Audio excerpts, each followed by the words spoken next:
We would like to welcome in our simulcast audiences from the Dallas Cowboys Report, Steelers Talk, and the Washington Commanders Report here. I'm joined by Tom Downey here with our live coverage of 2024 NFL Draft Day 2 coverage. We're about 30 minutes away from the start of round 2, and I'm super excited because we got some really good players that are still on the board here, Tom. What are your thoughts heading into Day 2?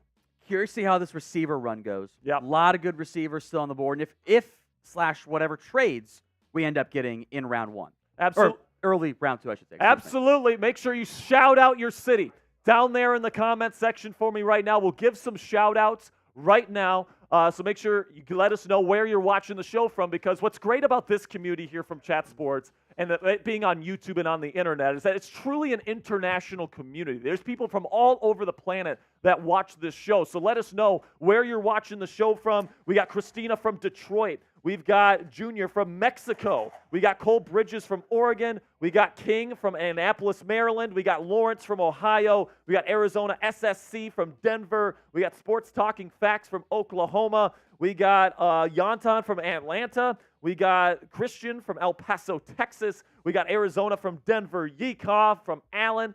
And, we got a great crew here. As the comments come in, it is time for my Bean Boozled. So if you're obviously just tuned in here with our Steelers, Cowboys, and Commanders simulcasts here, every 250 likes is a Bean Boozled. So I'm up first here with one of these.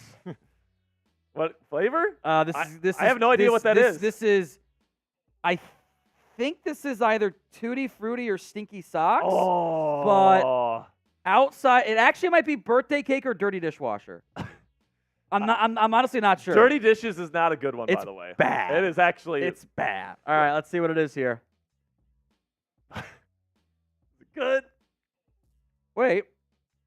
I think it's Tutti Frutti. Are you? Yeah, that's pretty good. Are you kidding me? I keep getting the bad ones. I think it's Tutti Frutti. I get barf.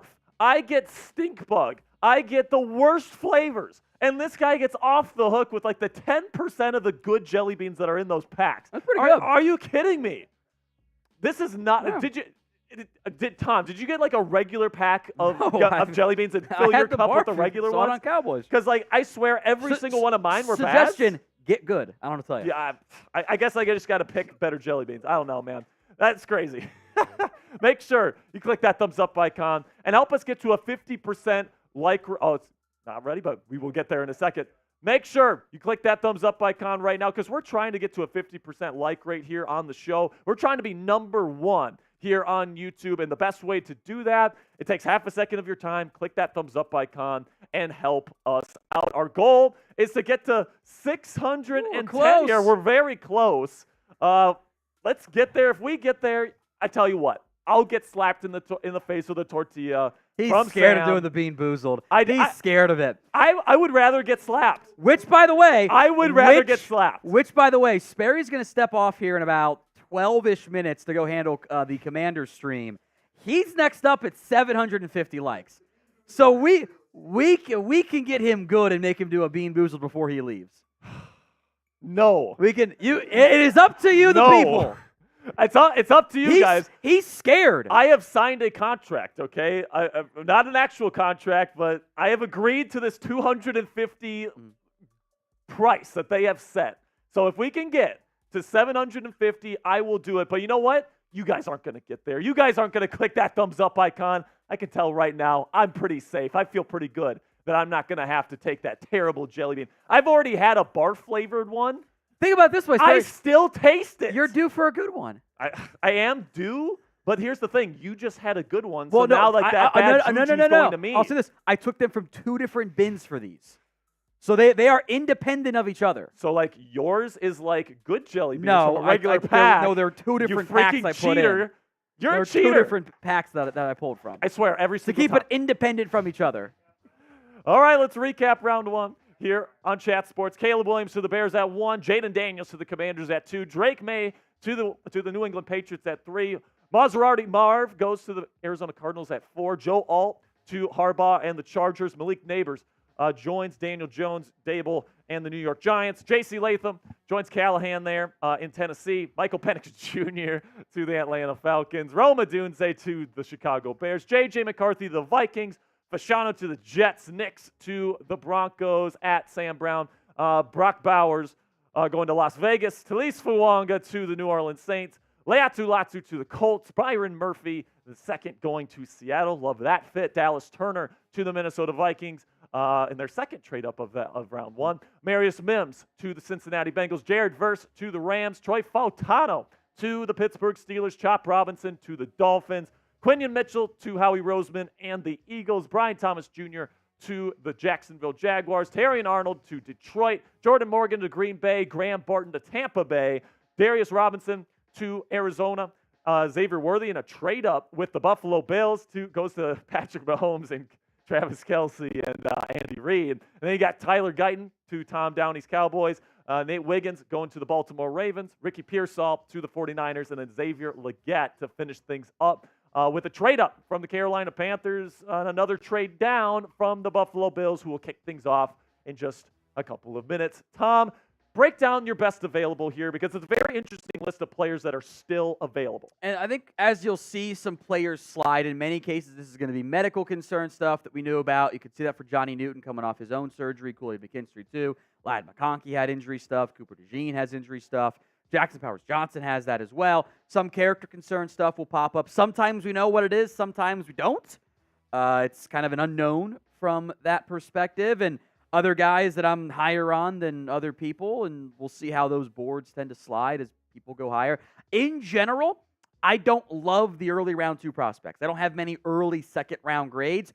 Somebody has to be ranked when it comes to big board stuff. Like, I can't just have, nobody's worth the 31st overall pick, so I don't have one. That's not how math works. So this early 30s to 50s range, I'm like, a lot of the same guys, basically, grades overall.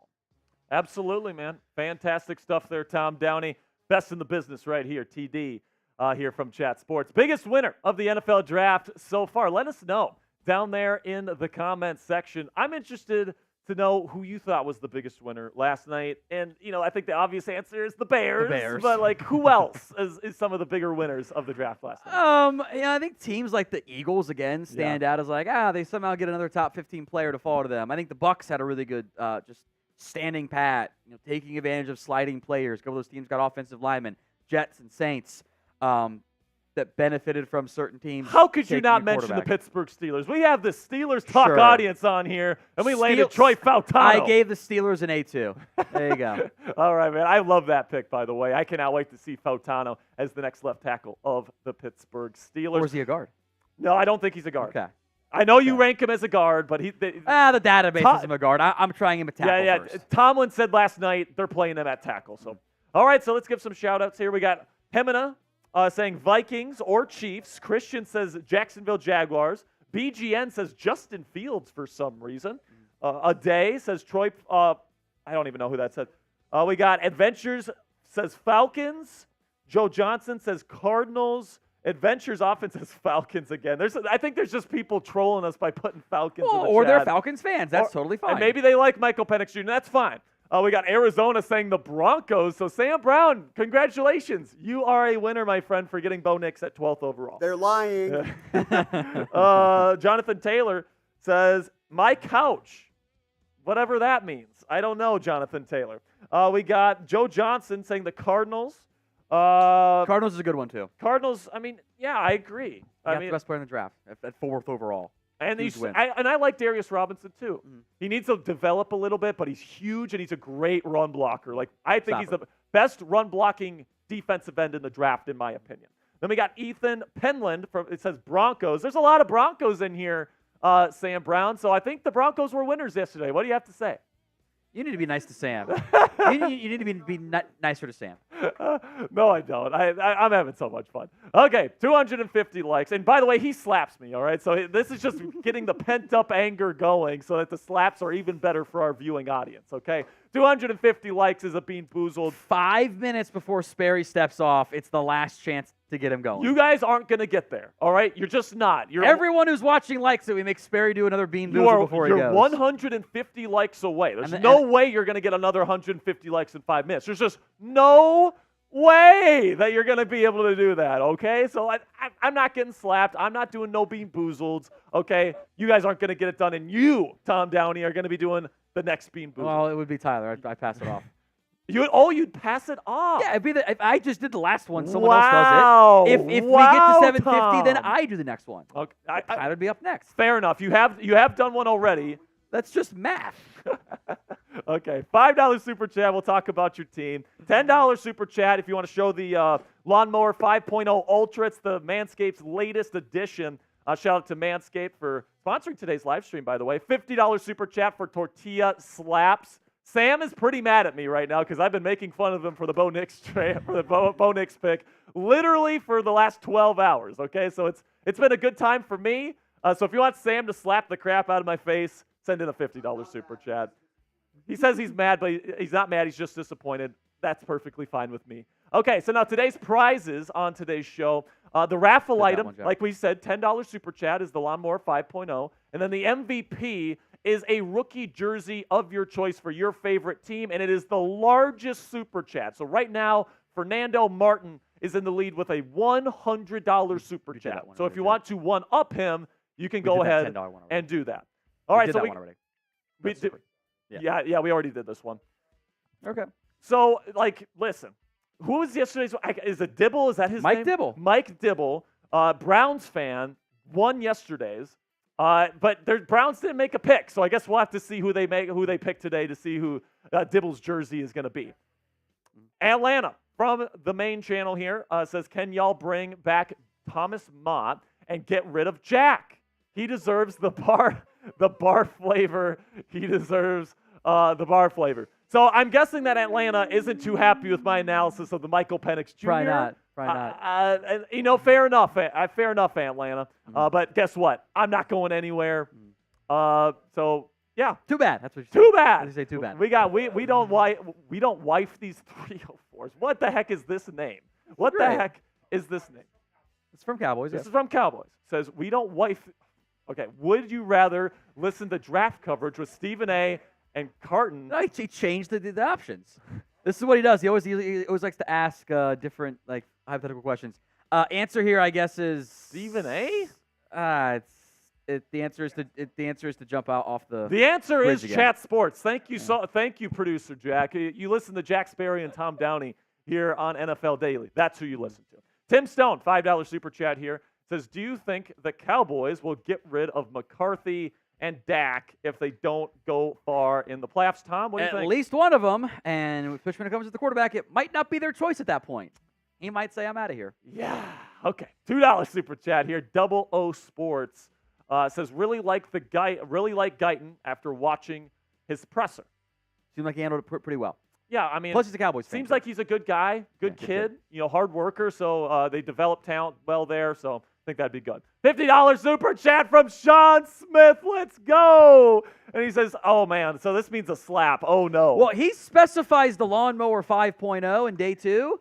So I interpret that as Sean wants 5 entries into the Lawnmower giveaway. So Sean, just clarify for me in the comments which one you preferred, slap or the Lawnmower. Oh, we can why not both? BOPH, both. We can do both then. That's fine. That's fine. So who do you want to slap? Let us know, Sean, down in the chat. Lee comes in here. Oh, I thought he was gonna get him. Nope, no siree. $5 super chat. He says Cowboys fans that wanted Penix forgot that Steele would be his blind side tackle. You're not a big fan of Terrence Steele, huh? Steele was really bad last year. He was not comfortable coming back from that ACL, and he missed a lot of punches, and it was bad. Uh-oh, Kurgan Cold entering the chat. Of course, it's from Steelers.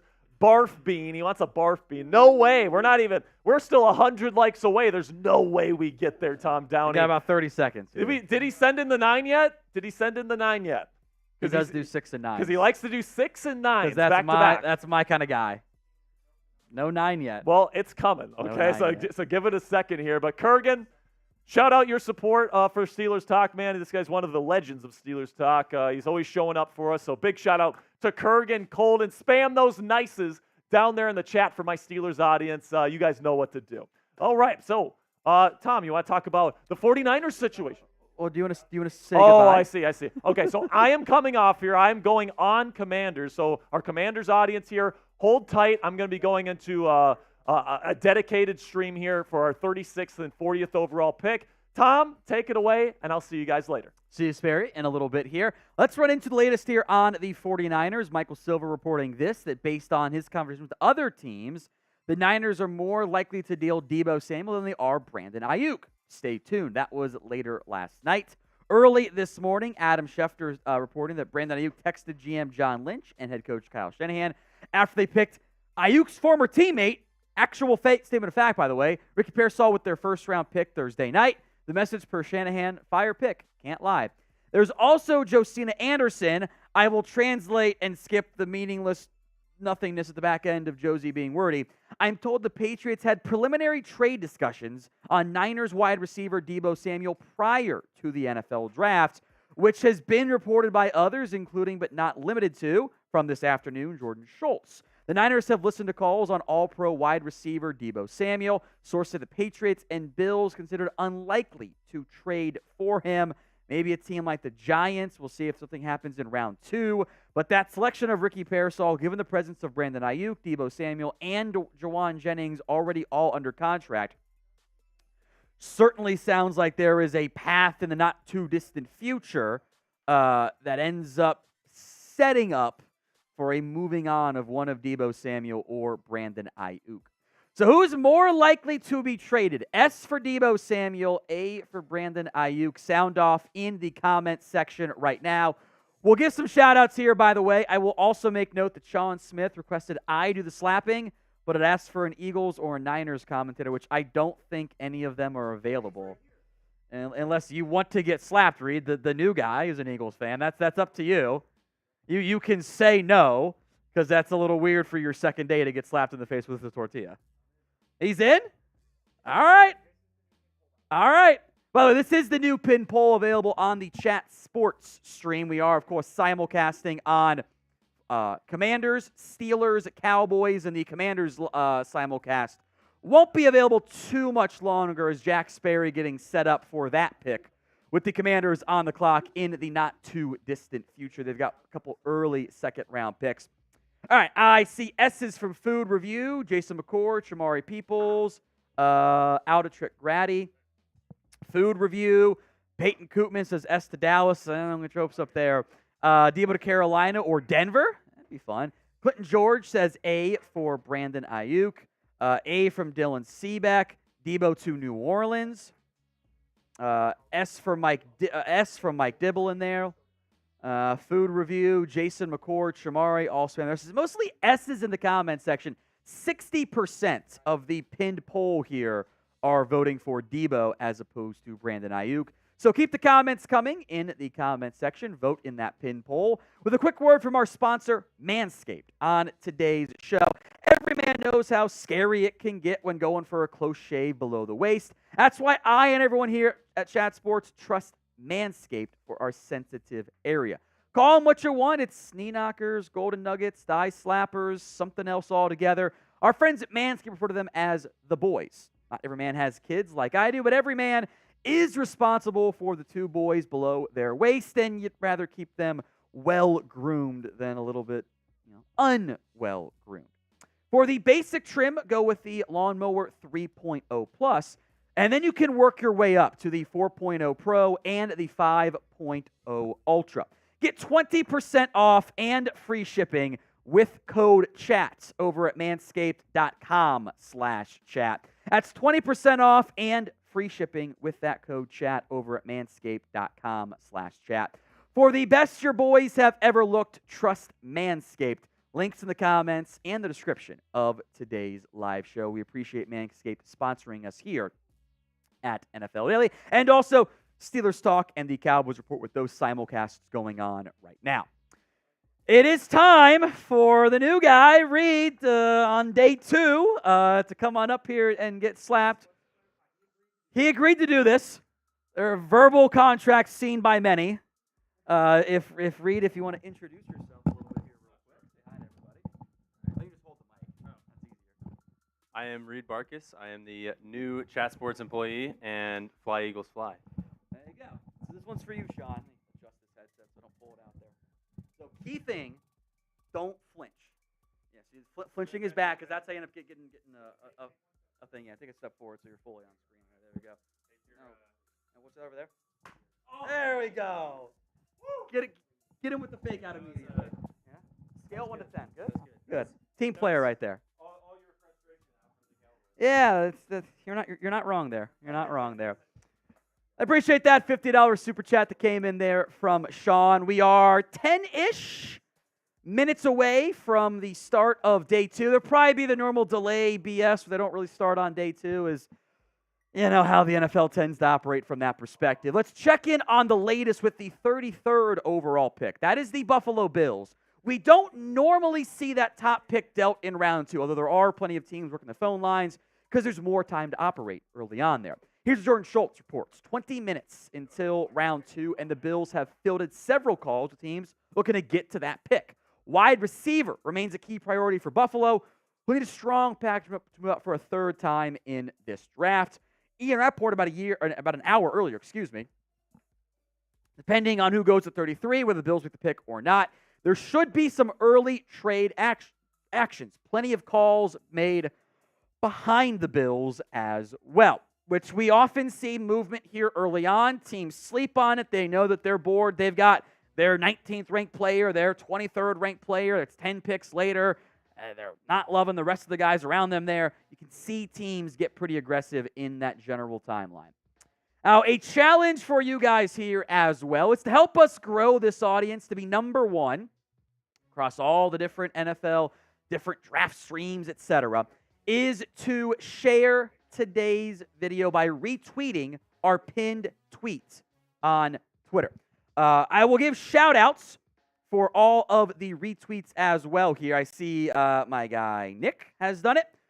Mike Dibble, first one in there. There you go. Links in the chat, by the way. Links in the chat. Chris, Marshall, Matthew, Tyler, Jack, CB, Brett, Matthew, Jeremy, Jake, Ali as well. I'll give some refreshes here and give those some time to reset as well.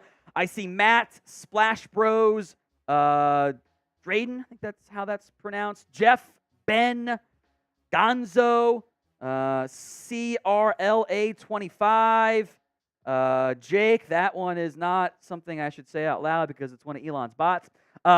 Zeke, Squeak, it's stuff in bio. That's what that account was. It happens. Squeak, J-Rod as well. I think I mentioned Matt. I'll give it one more refresh here on top of that. Standby. Shamari, the most recent one as well. So keep the retweets coming, and we will probably check in on this, I'm sure, again later on in today's show. Katie, and then Jerry Jones's burner is also in there from that perspective. So one more refresh here. Andrew Dominguez as well. We got 6-ish minutes to go until round 2 gets underway. We will welcome in Tyler Jones back to the live stream. First time this draft, actually. I meant overall, but overall. That is accurate. You had a busy day with Seahawks. Yes, very busy day yesterday. Yes. But glad to be here with you all, and what a exciting day we have ahead. Rounds 2 and 3, dos and tres for our Spanish viewing audience. I am very excited to see what's ahead here. The Bills, with this first pick to get things going, will they trade a third time? I think no. Can never quite rule it out. Tom, I want to do one thing before we get things further along in today's show. I am going to take a quick picture with you, and the folks will see this in real time. Okay. I'm going to tweet it out, and I want everybody to share this photo. And I'm going to shout out everybody that shares the photo and follows me on Twitter as well. Okay. So, Tom, there we go, folks. Do that. Let's there see. You go. I'll get a little closer. I'll suck the gut in so I feel less fat, too, Let's by see. the way. We got some glare. We got the crew back here, too. There you go. There we go. There you go. Oh, and now I'm back in the frame. There you go. It's perfect. All right. Perfect. We will tweet this out, and we will be ready to go. with round number 2 coming up in just a bit. At Tyler Jones Live. At Tyler Jones Live. No longer verified because I don't want to give Elon more money. But nonetheless, I'm trying to get to 8,000 followers on Twitter before the end of the draft. Have some work to do, but it can be done, my friends. I just put the tweet out. I will put the link in the chat right now. Everybody go retweet this, and I will shout you out, and go follow me, and all your dreams will come true. All right, let's take a look at the best available on Thomas Downey's big board. Johnny Newton, still around. Jackson Powers-Johnson, Kool-Aid McKinstry, Ladd McConkey, Cooper DeJean, just to name a few. Tom, I'll ask you this. Who are you most surprised is still available? Maybe Cooper DeJean. There have been a couple people who were like, he's a lock first-round pick. I'm like, and I kind of thought he was. I thought I would end up being a little bit lower on him relative to consensus. He's 28th overall on my board, second-round grade. I don't think he lasts very long today. I had man coverage concerns and some like, is he a corner? Is he a safety? Question marks from that perspective. Johnny Newton, I didn't think was going to go round 1. That's fine. The NFL can be wrong about him just like they were about Brian Branch. JPJ's got medical stuff. Most of those guys have medicals, and then you're kind of out of my top 32 anyway. But I think Cooper DeJean was one I was kind of most surprised by. Now, you look at this next group of players. What is the position group you think there's the most value in, like a good depth, if you will, heading into round 2? Wide receiver. We had 7 go off the board in round 1, which was they had that little late run. I have 19 in my top 100 players this year, which I was kind of shocked I had that many wide receivers when I ended up stacking them all there. But there's a lot of good talent here early in round 2, and I think that will stretch into early 4th round, and then it gets a little bit thin for me after that. The thing that was interesting to me, too, is that some of the guys like Adonai Mitchell felt like I thought were much better than some of the guys that were taken last night. Seeing how these teams actually view these players, like Cooper DeJean, I thought was a lock to be a first-round pick. I saw him as high as like 16th mocked. Yeah. And ends up falling down here, and we'll see where he ends up going in the end. No, look, there's a lot of time when these guys slide. It's not about the film even. It's more like, there's this concern, there's this medical, there's this whatever off-the-field character, insert coachability, football knowledge, whatever stuff. He took a photo with that bong. Yeah, exactly, right? Stuff that we just don't know about. That tends to drive down value a little bit. So, it's always a little bit dicey, and sometimes we hear why. Sometimes, like last year, this time it was like, how was Darnell Washington available? He had a knee injury that was flagged that no one knew about until the day of.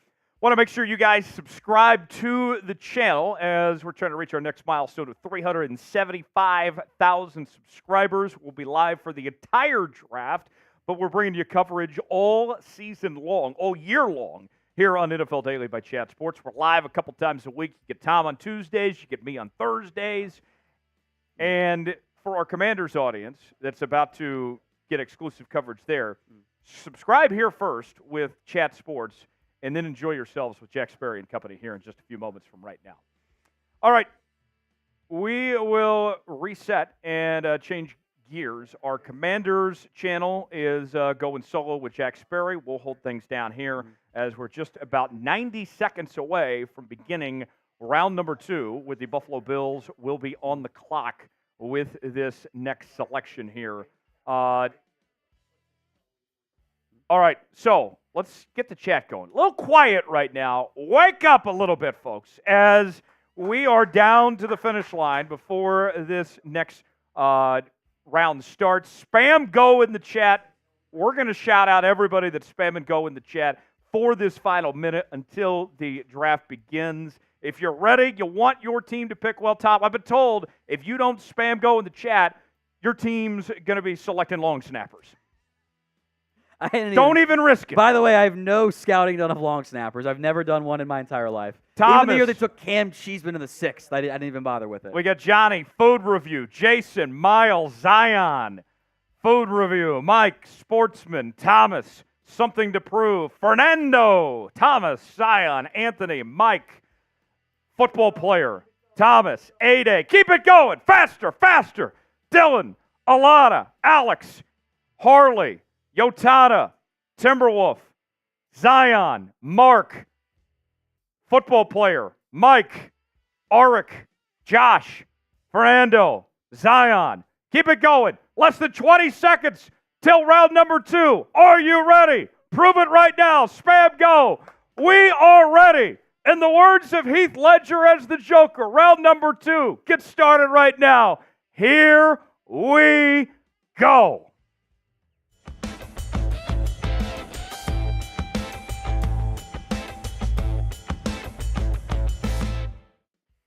You are watching Chat Sports' live coverage of the 2024 NFL Draft from Detroit, Michigan. I am Tyler Jones alongside Tom Downey. We will be breaking down every single pick as it happens in real time for rounds number 2 and 3. If you thought round 1 was exciting, you ain't seen nothing yet. Tom, what are your expectations for rounds 2 and 3 tonight? Trades early, and I think runs on receivers, and I think we'll see some surprising guys slide. We see that every year. Guys are like, how is he available? How is that guy available? And I think we'll see some like, wow, that guy went super early relative to my board around the third round. I think we'll see a lot of those that happen because I think beyond the 45-ish range, there's a lot of disagreements and a lack of consensus there. As you guys file in, shout out your favorite team, show them some love as we get this thing started. Tom, you don't win championships based on what you do on Thursday night. You win championships based on the entire weekend. This is where the comers and goers, we find out how good you really are. Your scouting department, the best foot forward you put is what you do these next 2 days. It's easy, easier in air quotes there, to find like Marvin Harrison. Like you can show my 3-year-old or 2.5-year-old daughter like, hey, who's the best player? And she goes, well, that guy. Like the people that look different are the ones that are easier to find. It's figuring out who's the 50th best player as opposed to the 75th best player. 100 to 200. That's where it gets a little bit tougher. And this is where the scouts that spend, especially on day 3 as well, that spend their entire days on the road, not making very much money, by the way, either, doing all their background research, figuring stuff out. This is where they make their money. As we get further into the draft, it's a little bit harder to find those right value picks and find contributors. You guys are shouting out your teams. I got Fernando, the Steelers fan, Anthony, Titans Nation, Lawrence, a Steelers fan, Thomas, a Falcons fan, Gaming Wizard, a Bucks fan. I got Michael shouting out the Browns. I got Hay saying, let's go Seahawks. Let's go. Fabian says Eagles. I see Saints. Got Creation says go. Got Mike saying Browns. Jason Panthers. Junior Patriots. I got Zion saying Chiefs. I got Kaylee saying Chiefs. Logan saying Patriots. I got Gaming with Tito saying Pats. Sportsman 30 saying Cowboys. All sorts of fans from across this great country, across this great land, joining us tonight here on Chat Sports. The upcoming picks. The Bills get things started at 33. That pick, a trade down from their 32nd selection, which they traded with the Carolina Panthers. Which was a trade down from 28, too. Right. Then the Patriots pick at 34, the Cardinals at 35, the Commanders at 36, followed by the Chargers at 37, the Titans at 38, the Panthers at 39, and the Commanders at 40. Tom, what do you think about these teams that are about to be on the clock here? Who has the most to gain right now? I think the Commanders, by definition, with 2 picks at 36 and 40 stand out. You would assume one offensive lineman ends up being in there, and then those are kind of like the obvious picks. And then let's see what Adam Peters and that new regime does in Washington. I'm looking at Bills, Patriots, Chargers, Titans, maybe even Carolina again, maybe Washington. Like those teams could all go receiver. Like that wouldn't be a huge shock in a pretty strong receiver class left on the board here. Then there's some offensive linemen for me, and then we'll get back into defense too. Yes. I'm very curious to see where guys like Cooper DeJean, Johnny Newton, Kool-Aid McKinstry go. Still plenty of talent left on this board here early. Some others in this round include the Packers at 41, the Texans at 42, the Falcons at 43, the Raiders at 44. I fully expect, Tom, the Falcons at 43 to go find their next quarterback of the future, Spencer Rattler, to replace Michael Penix. I made that joke too on air earlier, by the way. Oh, no. The same one we did. Oh, great minds, great minds. Yes, we'll recycle that one a few times. 45, the Saints. 46, the Colts. 47, the Giants. and then the Jags at 48. Those are the next few picks.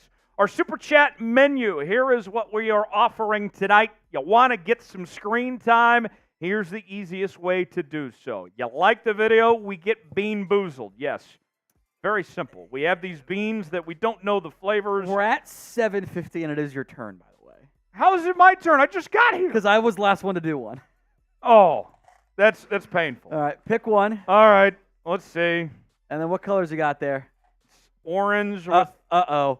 Oh, no. That's not a good one. Oh, no. That's either strawberry, banana smoothie, dead fish, peach, or barf. I will say, Sperry's had a lot of the nasty flavors out of that group. Okay. So decent chance you don't get screwed, but we'll see how it goes. I have Red Bull and water to deal with this accordingly. That'll help.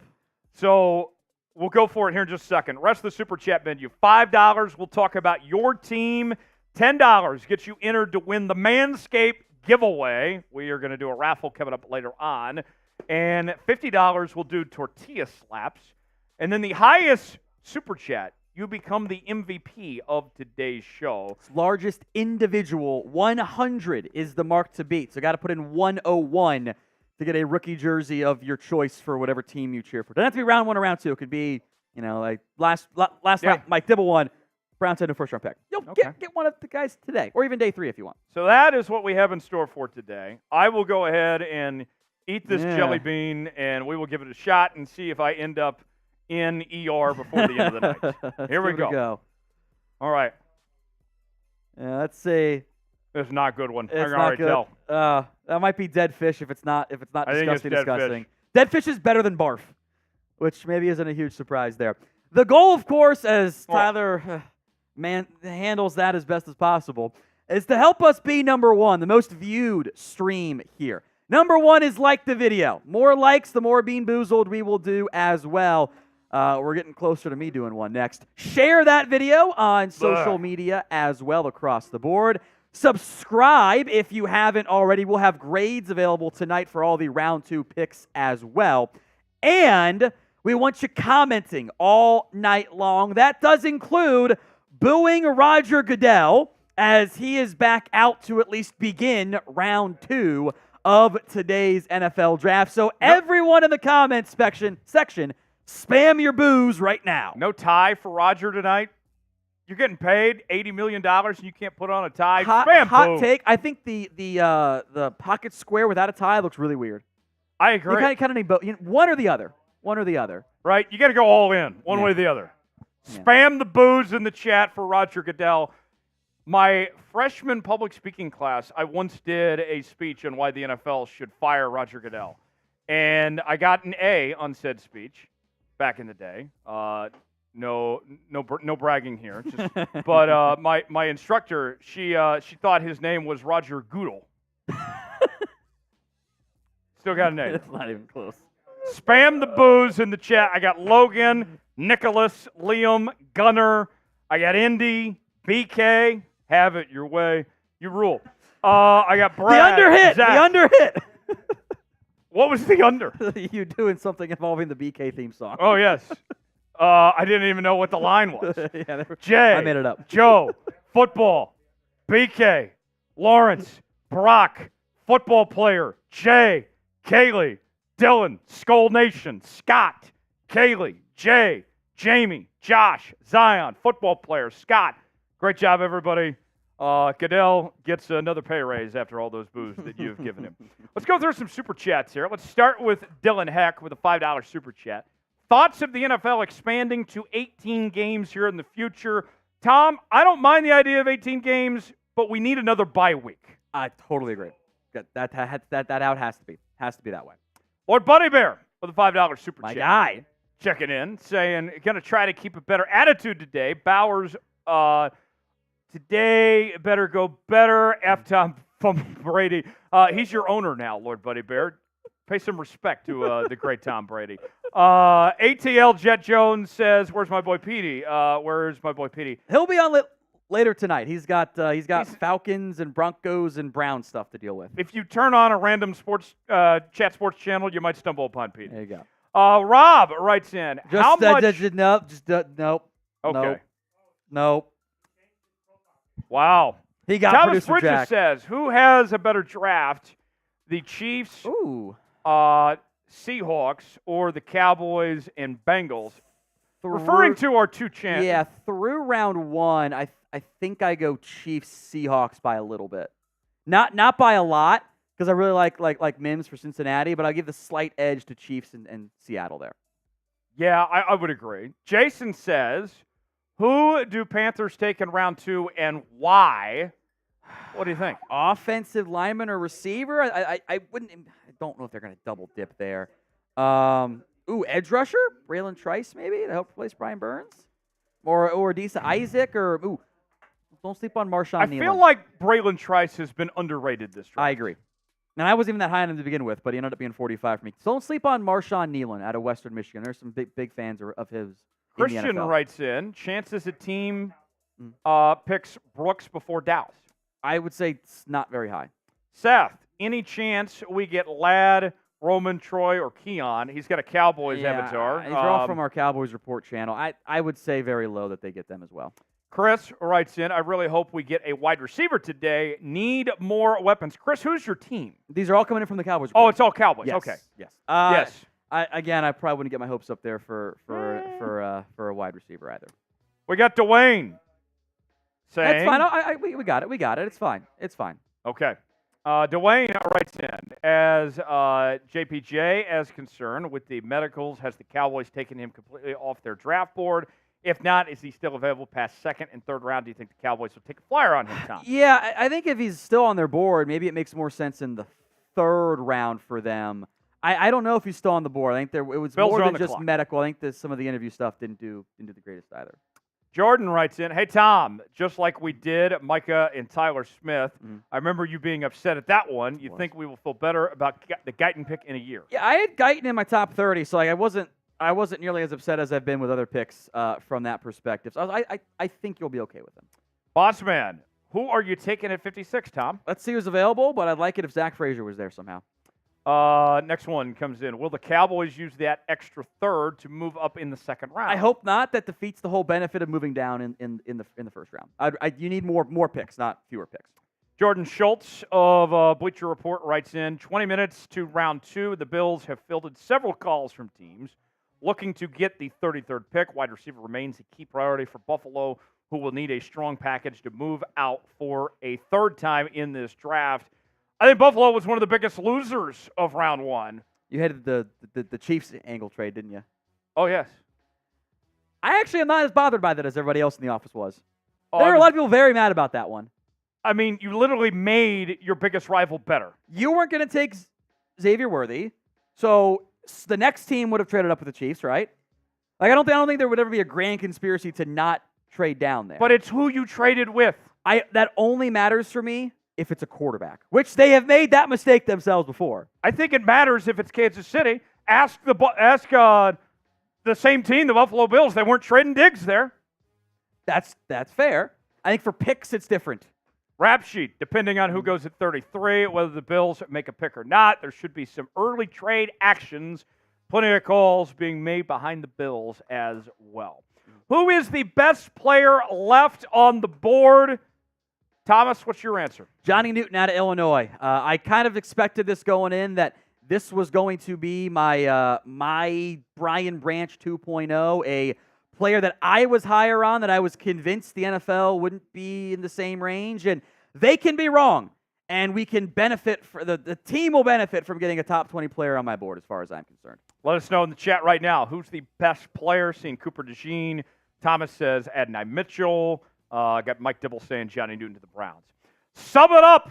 If you love the National Football League, this is the channel for you. We're live for every single pick throughout the 2024 NFL Draft as we bring you live coverage. You don't have to worry about being interrupted by a Taco Bell commercial around here, as we'll be live today and tomorrow both. And we are bringing you coverage not just of the NFL, but also the NBA playoffs. We have plenty of college football content as well. Something for everybody here at Chat Sports. Subscribe now for free, youtube.com/ChatSportsTV. And if you subscribe, that is the only way you can get into that chat and chat with us throughout the night tonight. Let's talk about the pick for the Bills. They get things going with Keon Coleman, wide receiver from Florida State. I love the game that he had against LSU. That was a great game. Week 1. He was the best player in the field that day, but I never really saw that again. He kind of cooled off. I think to a certain extent he was a little bit limited by not the best accuracy from his quarterback, Jordan Travis, who we'll talk about on day 3, I think. Did produce a pretty good consistency of like highlight reel catches on passes that he probably shouldn't catch. He has the frame to go up and extend that catch radius more than most people. He was a basketball player as well as a football player. He actually hasn't been a full-time football player only. He was on Michigan State's basketball team, like actually on the team, and played a little bit there. And it shows in his body control and his ability to high point the ball. The basketball background really does come through. Did a little bit of slot stuff, which you could see some big slot stuff for him in the NFL, kind of how you've seen Allen Robinson do some of that, player comp-wise. He is an explosive athlete. He's got a great vertical. He offers some straight-line burst. It's the long speed is not there. He does offer some decent after-catch ability as well. The 4.6 140 was, I was hoping he was going to run in the mid-4.5s. Didn't break 4.6. That's why he didn't end up going in round 1. I don't love the route tree there. Second round grade for me, he was 37th, I think, overall on my board. You needed a receiver if you're Buffalo. That makes a lot of sense. He is, by the way, cousins with CeeDee Lamb, which he revealed at the Combine, which everyone was like, wait, what? Kind of out of nowhere because they grew up in the same very small town in Louisiana. Kids at home watching, don't be sports-specific athletes. Be dual sport athletes if you can. Play all the sports you can, and one day you, too, could be like Keon Coleman. And if you're a lineman, wrestle because NFL teams eat that up. Yes. They love wrestling backgrounds. And we see with skill positions, more so tight end, they love basketball players. There's a lot of good like underlying development stuff that you end up learning from that perspective. But the 38 in Furch, 10.07 broad was great production there. The contested catch rate wasn't very good, but not all contested catches are created equal. Real quick, are you surprised Coleman went here instead of Mitchell? Not necessarily. There is some stuff off the field with A.D. Mitchell, non-football related, some football character stuff that I think is kind of help causing a drop there a little bit. Shout out your favorite team, and we will talk about the very first one we see. Spam it in the chat, and I'll close my eyes, count to 3, and we'll see who we come up with. So get those going right now. I'll get the countdown. Here we go. 1, 2, 3. The Colts is the first team I saw. All right. Indy had the Latu pick in round 1. I think they'll probably target another receiver, playmaker. Maybe they look at tight end on day 2, day 3 maybe. Another running back is kind of an under-the-radar concern for them behind Jonathan after losing Zach Moss. They'll probably spend another day 3, maybe late day 2 pick in that category. They've got 2, of course, day 2 picks today. Receiver corner, depending on how that cornerback board falls, Cooper DeJean, Kool-Aid McKinstry, and a not a great fit, but guy I love, and Mikey Samerstill, who reminds me actually of the Colts' current nickel corner, who I love. I think you'll be looking at outside playmaker on offense or defense. Kind of big Indy. picture for Indy, Tom. I would say if you're a Colts fan, what you should feel good about is this team is ahead of schedule. Yeah. I thought going into last year they had one of the worst rosters in football. Shane Steichen did a really good job of maximizing that talent they had. Totally agree. Completely agree. That was a very good result there. By the way, trade coming in. The Chargers are jumping up and flipping spots with the Patriots. I would assume this is a wide receiver or a Michigan man for producer Jack out there. So Patriots trading down, Chargers jumping up. Although they are jumping teams that could be looking for offensive line help, which would be weird since they already took an offensive lineman once. They need more, though.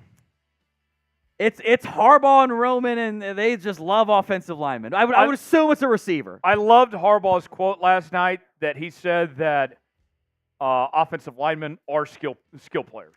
It's very on brand. Very Harbaugh comment. I thought that one was pretty funny. So I don't think they do Johnny Newton. Although that'd be fun for me. Corner is an area of concern as well for LA as far as I'm concerned. But I got a lot of good receivers on the board here. Ladd McConkey, A.D. Mitchell, Roman Wilson, Troy Franklin. I'm higher than I guess some on Jalen Polk. all those guys have round 2 grades on for me. And if you go offensive line and tackle, round 2, round 1, that certainly makes trade sense. details, the Chargers receive a 5th-round pick. The Patriots receive a 4th-round pick. Okay, I'm looking at it now. It's about a 27 slot difference. So decent return for New England there to, I assume, still get the guy that they think will be there. Must be somebody the Chargers really like. Yeah, it's always interesting when there's not a lot of there's limited change involved there. Kind of flipping just a couple spots from that perspective. So I would assume receiver for the Chargers, but I'm sure we'll see. I'm going to guess it's Slad McConkey. Oh, you cheater. Or did you actually guess it and not know it? I saw it before the graphic, Okay. but I did not cheat with our graphics. Okay. For that's what fair. it's worth. Okay, we'll count it. Lad McConkey out of Georgia. He is my top available receiver left on the board. This is not Wes Welker. This is not your insert white slot receiver. He did beat Jim Harbaugh in the Orange Bowl a couple years ago. He did. It's a good point. It's a good point to bring up there, T. Yes. He is not the biggest. He is 5'11" and change, 186. Incredible Senior Bowl week.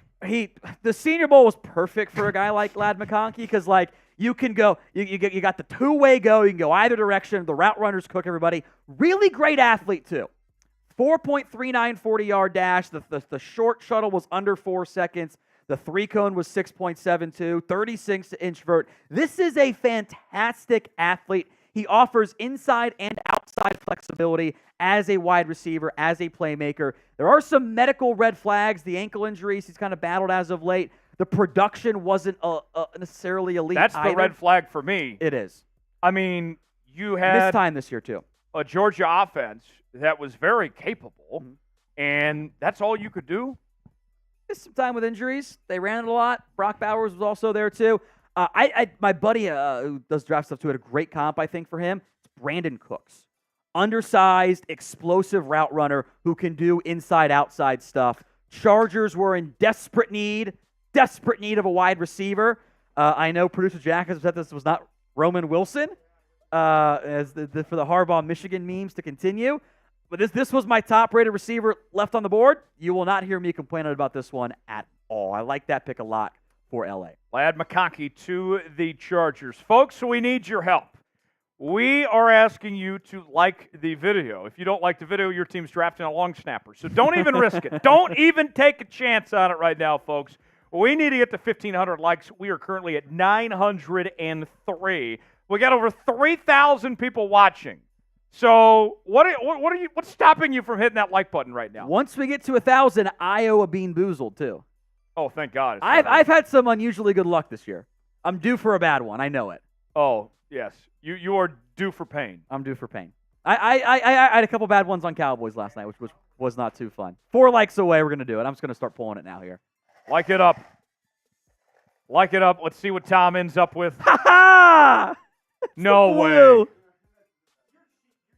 I'm not. You guys can see my eyes are up. Let's go. Let's see if it's. Get your F Toms in the chat. It's toothpaste, by the way. Not as good as the berry one. The berry one's really good. Colgate or Crest? No, I think it's Colgate actually. Okay. Minty fresh. You love to see it. Okay. Get the F Toms in the chat. I see Cody and Josh doing it. I love it. I love it. Oh, Absolutely incredible. just Tell you absolutely what. disgusting. Day 3, I'm in trouble. I'm in a lot of trouble on day 3. Tom, your best available. Johnny Newton's still out there. Jackson Powers Johnson. Several names of guys that we talked about being first-round picks. Yeah, Newton I figured wouldn't because the NFL's stupid and they'll let him slide. Just like they did with Brian Branch. Jackson Powers Johnson's got non-football concerns. Trade Falcons on the clock. Oh. Okay. Atlanta. Spencer Rattler time. Stop. So Atlanta, okay, let me think here. Atlanta jumping up. Oh, they should take Newton. Pair him with Grady Jarrett because they'd been linked to Byron Murphy leading into the NFL draft. I think you take Newton. I love that move for Atlanta and help start to redeem what I didn't like of the Michael Penix pick. I think edge also a potential question mark there, and I don't love the edge class, so you could have a big difference there in terms of the guy taken versus what I have on my board there. But I'm excited to see what Atlanta's doing. The thing I find so fascinating about the Penix situation and where they're at in all this is a team that's ascending and I think can compete in the NFC. Can win the division. Like, what are you doing?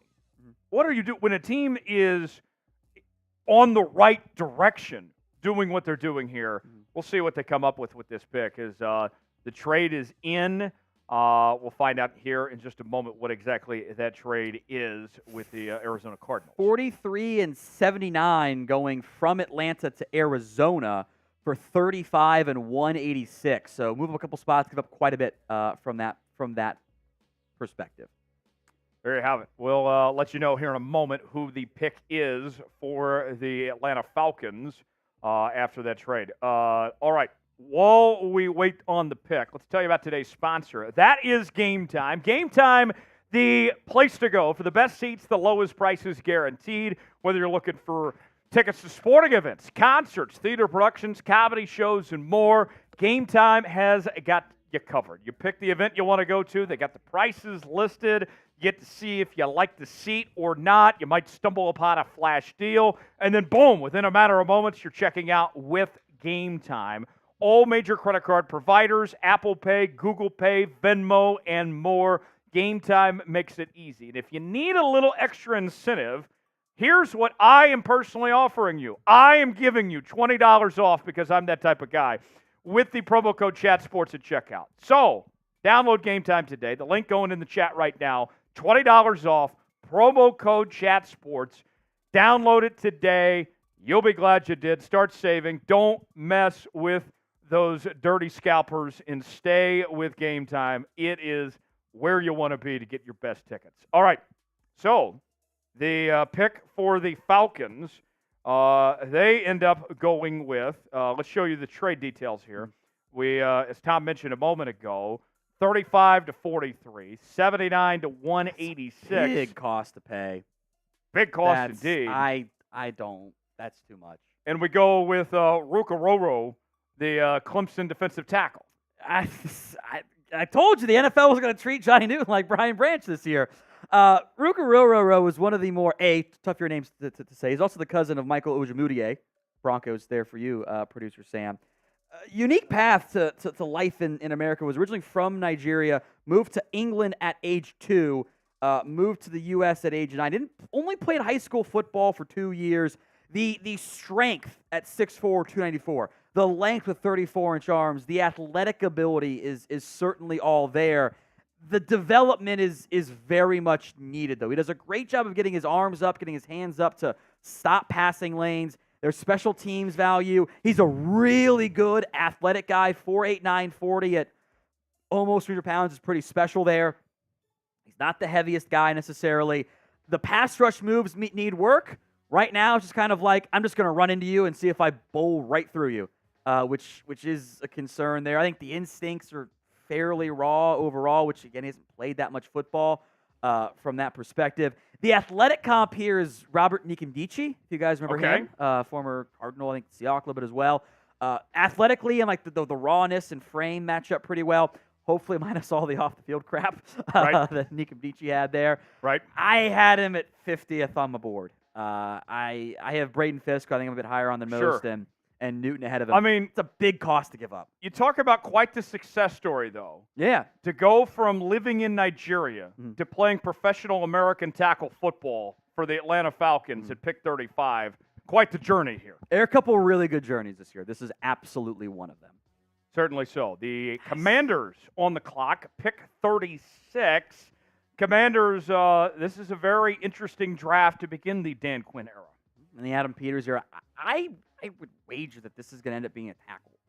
I'm looking down the barrel. Patrick Paul or Kingston Sumataya, I think, would make sense given they don't have a real left tackle in place at this moment. We shall see what the Commanders do. Last year's Super Chat record here on the channel was $872.61. Today, we're already at $223.95. If you want your team to pick well, then put your money where your mouth is and send us a Super Chat. Here's the Super Chat menu today. $ next to the chat box if you would like to contribute. 250 likes for every 250. We'll do a Bean Boozled. $5 Super Chat. We'll talk about your favorite team, even if it is the Arlington Renegades. $10 Super Chat. We will get you entered in the Manscaped giveaway raffle. $50 Super Chat. Tortilla slaps. And the highest Super Chat, you are going to be the MVP of today's show. You're walking away with a rookie jersey of your favorite rookie in this year's class. So 2 different prizes up for grabs today, and we'll see who walks away with the hardware when it's all said and done. I did Google how many Red Bulls before you might die, and I think I can do at least a couple more before I run into issues there. So how many Red Bulls in are you? Just one. So okay. $100 Super Chat, I will do another Red Bull bomb, whatever we want to call it there. So These are sugar-free. Google said I could have 5 before I risk a caffeine overdose. Okay. So I think I can have at least one more and be just fine from that spot.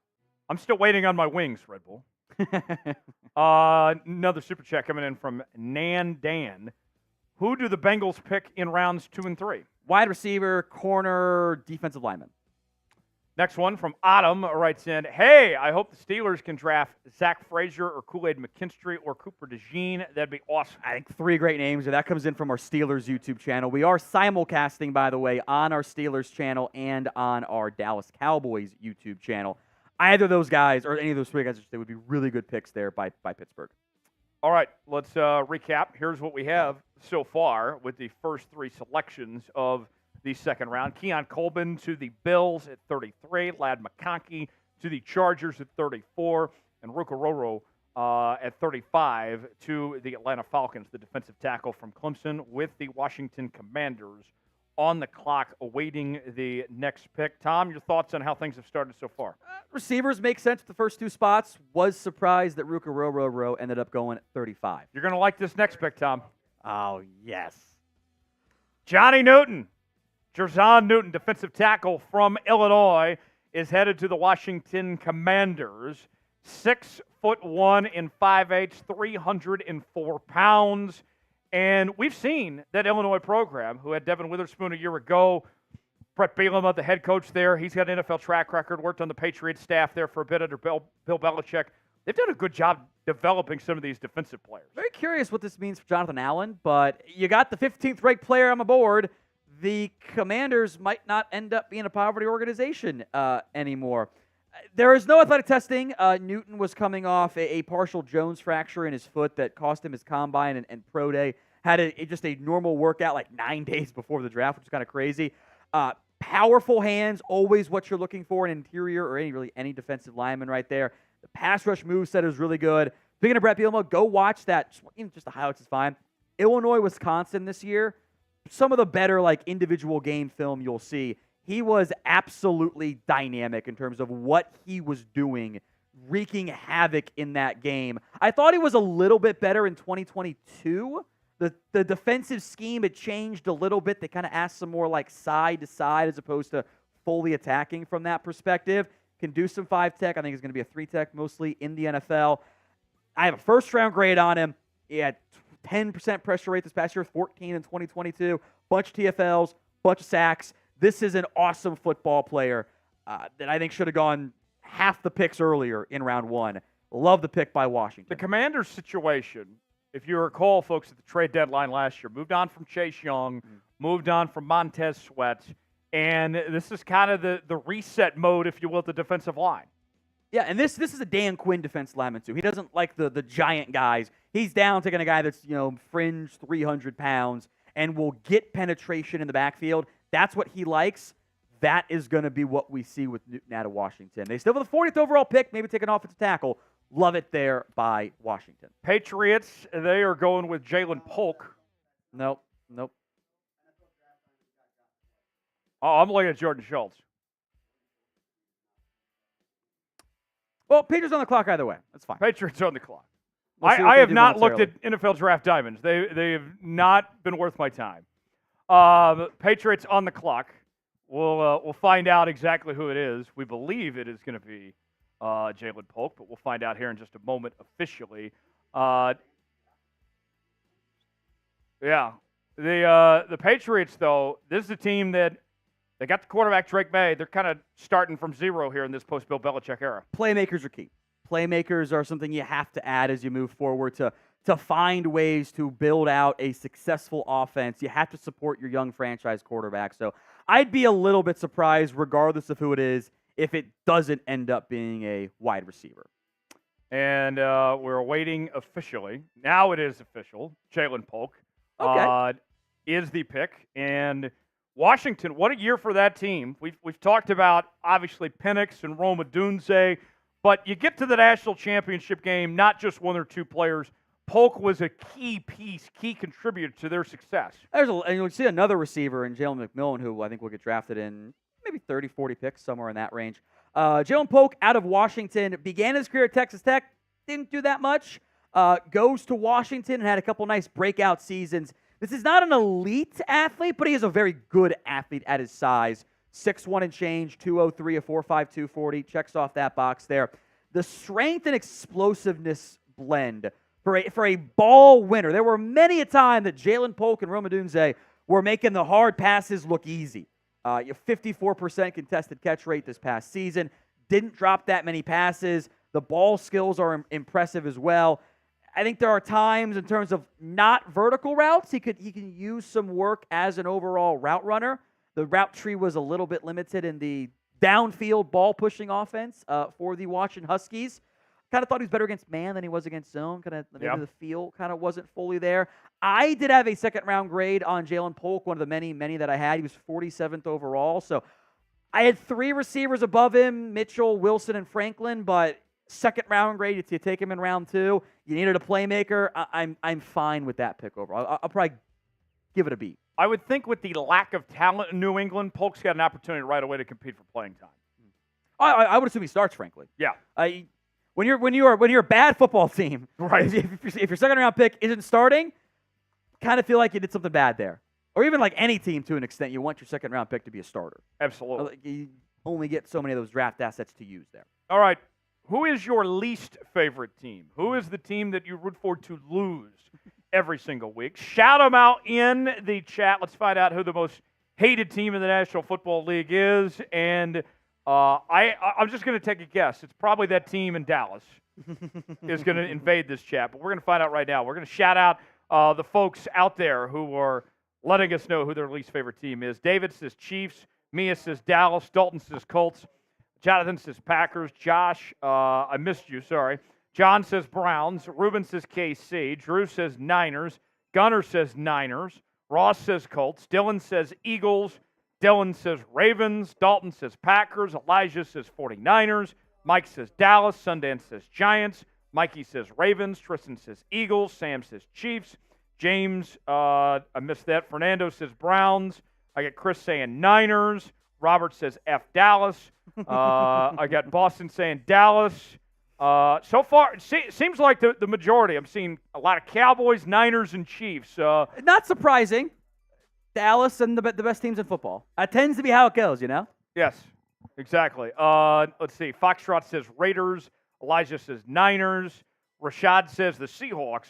Come on now. Got Mark saying Steelers. Corey says Falcons. Greg says Eagles. FinFan says F the Bills. We got Mobile saying Raiders. So there you have it. Some of the least favorite teams from the chat. And that was one of our highest chat spikes of the day. You guys drinking some haterade out there on some of your least favorite teams there. Want to make sure you subscribe to Chat Sports as we are with you for the entire draft. But, Tom, that's not all. Oh, we will have grades available for day 2 later tonight. We'll get that out as soon as the draft ends for you guys. We'll be live again tomorrow for day 3. Entire 7-round grades available afterwards as well.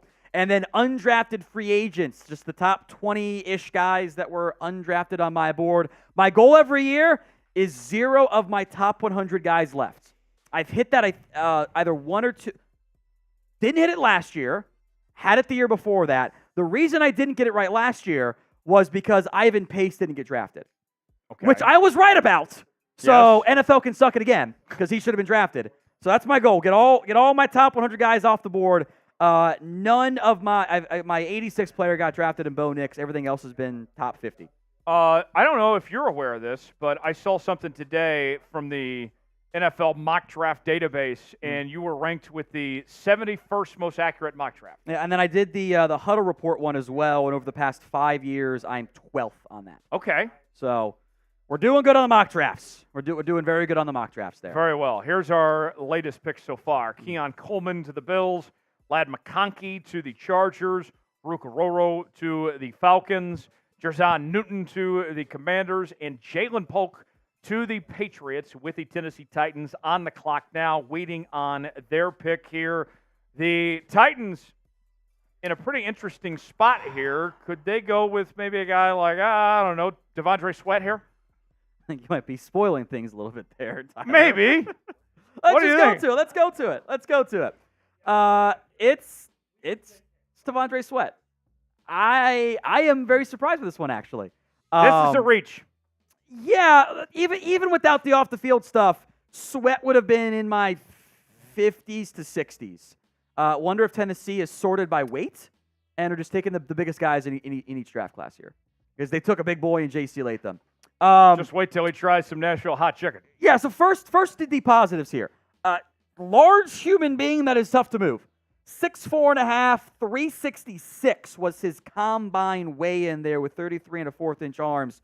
There have been reports from Dane Brugler that he played this year as high as 380 and was pushing 390 in the college football playoff semifinals. That's too big.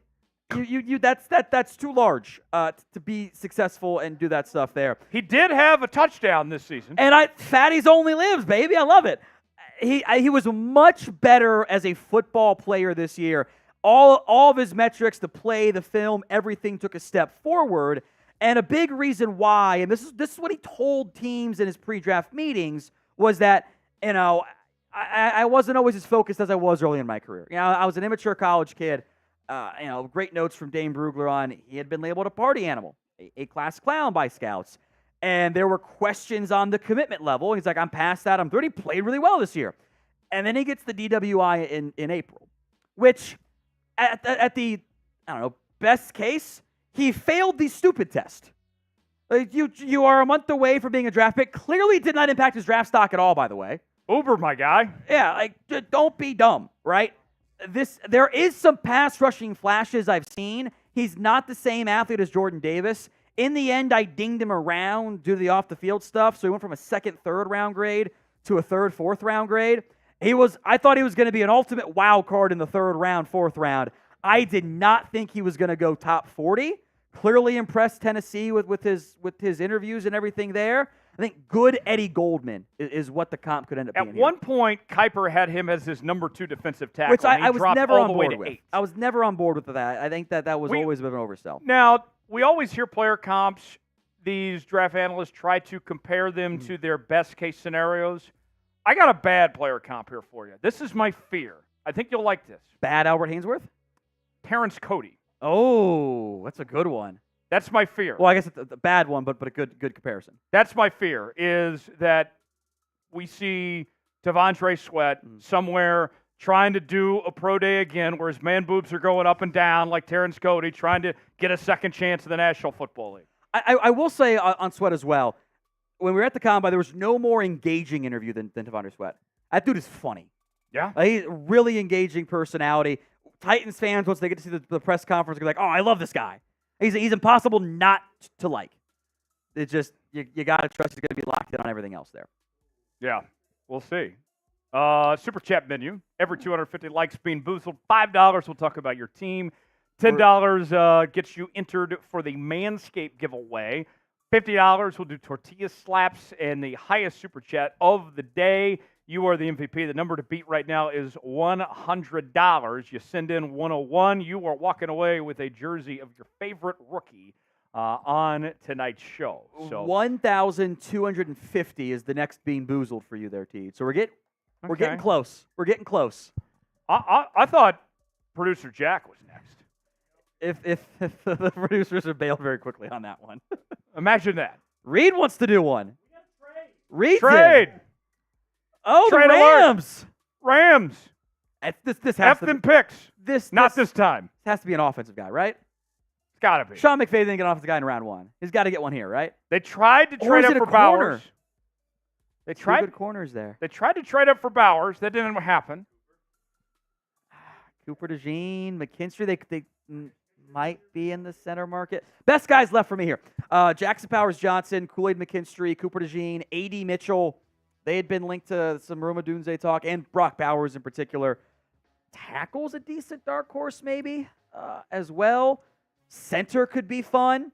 They jumped up over they jumped up a lot. So whoever is on the board for them then must be like one of their last first-round grades or like their highest second-round grade would be my guess. So maybe it is one of those corners. But, of course, the Rams make a trade, right? They love being aggressive and doing stuff right there. I'm excited to see. I like when trades happen. Of course. This makes things fun. This makes things fun. And you could make the case that there's nobody better in the league about making trades than Mr. Snead. He does a good job of it. With great results, especially Yes. for in terms of the most important thing which matters, which is the championship. $5 super chat from Alex says, let's talk Lions. Tom, what do you think about the trade right now? Like Terrion Arnold as the trade there. That was an overpay, but a really good football player, so I'm fine with it. Excited to see what they do with a little bit less draft capital on day 2 and day 3 now, but they're in a pretty good spot overall. Foxtrot Gaming says, Tom, thoughts on Zeke back in Dallas? Good backup? No. I'm sorry. I don't want to spend too much time on this because I've had a lot of conversations with him on the Cowboys report. He's just not good. I don't need a 3.5 yard per carry back in 2024. I can find that. Who doesn't know me on special teams? He's just not good. No thanks. Sorry. Duncan says, we will draft a long snapper because we desperately need fundamental help. We're good with the team we have, all in Jerry Jones. Jerry saying all in again upset me to no end. I was so mad. So mad. I'm breathing. Breathe My mental in, health was in a very bad spot. breathe out. Daniel. Damn, Daniel. Hey, Tom. How are you feeling after that $100 spree from last night? I don't sleep great on the night either, so I ended up like kind of sobering up and then sleeping pretty fine. But Okay. it takes me a little bit to fall asleep. But I feel good. It may be I feel April, good. but we're still surviving and advancing around here. Wes We says, sleep in May. which God we pray into for us not to draft Brooks? Insert your God here. Shout out, Non-denominational answer. okay. Shout out Buddha. Kurgan says, Steel City, let's go, with a nice $69 super chat. That's what Kurgan does. This is my guy. He puts $69 super chats You in know- there. Thank you, Kurgan. I have so much respect for that $69 super chat. I got to pop his in for that. You guys doing the Zins. I just don't understand it. I just don't get it. wakes you up. You feel great. I just don't get it. I really don't. I don't. It blows my mind. Zen is not a sin. All right. Trade alert. The Rams received the 39th overall pick. The Panthers go into 52. 5th round pick, also included 155, and a 2025 second round pick. Because Nice, F them picks. nice haul for Carolina. It's a good haul. It's a good haul for them. I like that. They've been moving around. Maybe they can still get a good offensive lineman maybe later on. Okay. Braden Ooh. Fisk is the pick here by the LA Rams out of Florida State. This was my best available defensive tackle, 46th overall on my board. He's not very big. He's just under 6'4", 292. He also has very short arms. 31-inch arms. Size matters. Size matters. My player comp is a Tyrannosaurus Rex or Milton Williams. I have a couple of those jokes today and tomorrow, so stay tuned for that one there. Really good athlete, though. 4'7", 840 at 292 is kind of nutty right there. 33.5-inch vert. The shuttle was 4.37, which, like, that's a solid time for a tight end, let alone a defensive lineman. He is an older prospect. Began his career at Western Michigan. Showed really no drop-off going to Florida State, playing against better competition. Even did some edge stuff at Western Michigan. Like I think 5 technique might be his best fit, or 3 technique for the Rams with some flexibility in there. Does have that dog in him. Always, I've got a lot of notes of has that dog in him, doesn't have that dog in him. He's got that dog in him. So he would be a good fit for the Oklahoma City Thunder. Exactly. Got that dog in him. Okay. He's not very big. I think that'll cause some run issue stuff concerns there, some missed tackles mixed in, but really great athlete, pass rush upside there. It's a good round 2 pick, even though that future second will impact their draft picks next year. Not going to impact their draft grades later. Will impact them this year. And with Aaron Donald gone, they had to look for options. Yeah, and there's great point. There's your insert. This is your new 3 technique piece. He's not going to be Aaron Donald though. It's not Big if that's true. not a realistic comp. But Milton Williams-esque player. I think a better version of him from the Eagles and Louisiana Tech. We got to trade the Commies. Trading with the Philadelphia Eagles. An intra-division trade, Tom, as the Eagles move up to 40 here. I would say they're going to double dip at corner, but I think there's no way they actually do that there. I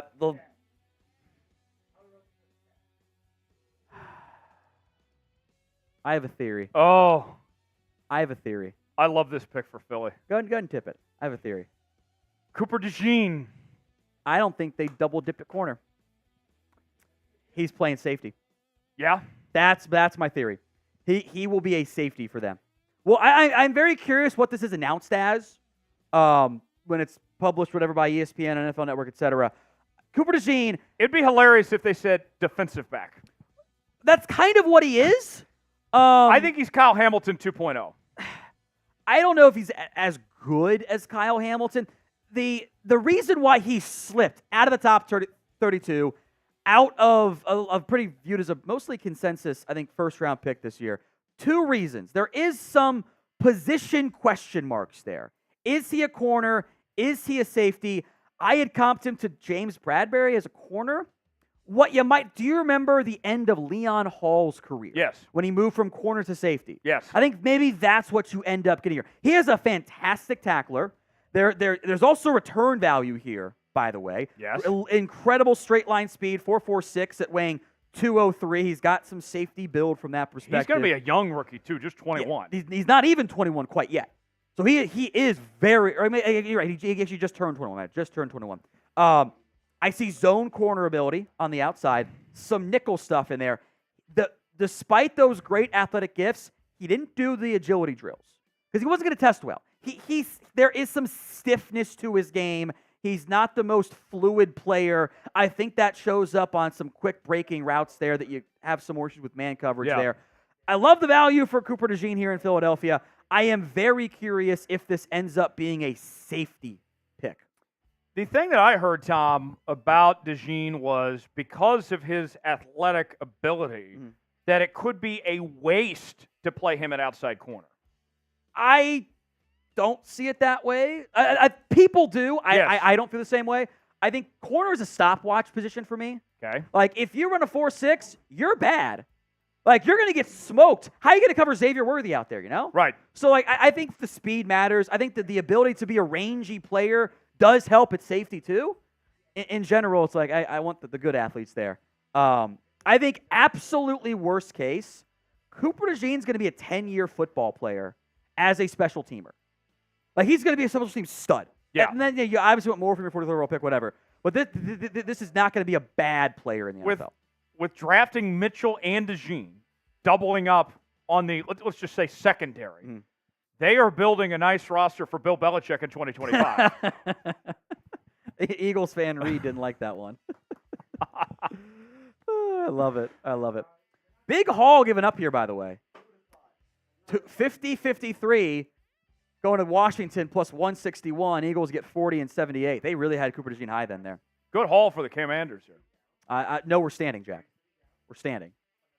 Another. This time, the Saints going to 41.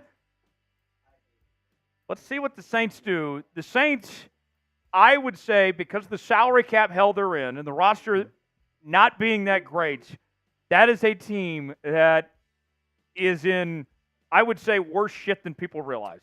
They have proven that they can always make it work in terms of getting under the number. Yeah. I think that they made a mistake paying Derek Carr. That's when they should have taken their medicine and rebuilt. Yes. Because Derek Carr is not a top 10 quarterback. They're kind of limiting their upside there. And they paid him top 15 money. Paid him a lot of money. Kind of limited their overall rebuild. They have to rebuild at some point. They kind of, I think, pushed their chips in at the wrong time. Absolutely. They said hit me on 16. They probably just should have held and seen what the dealer had. What do we think for the Saints here? I don't know. I know Trace was convinced it was going to be a wide receiver. He said Malachi Corley, and Keon Coleman. Corley's there, but Coleman is not. A.D. Mitchell, Roman Wilson, Troy Franklin are my best available players at this time. There's the trade details. As you can see, the Packers go down 4 spots from 41 to 45. They pick up a 5th-round pick and a 6th-round pick. These teams are dealing, man. A lot. Yeah. This kind of adds to my theory.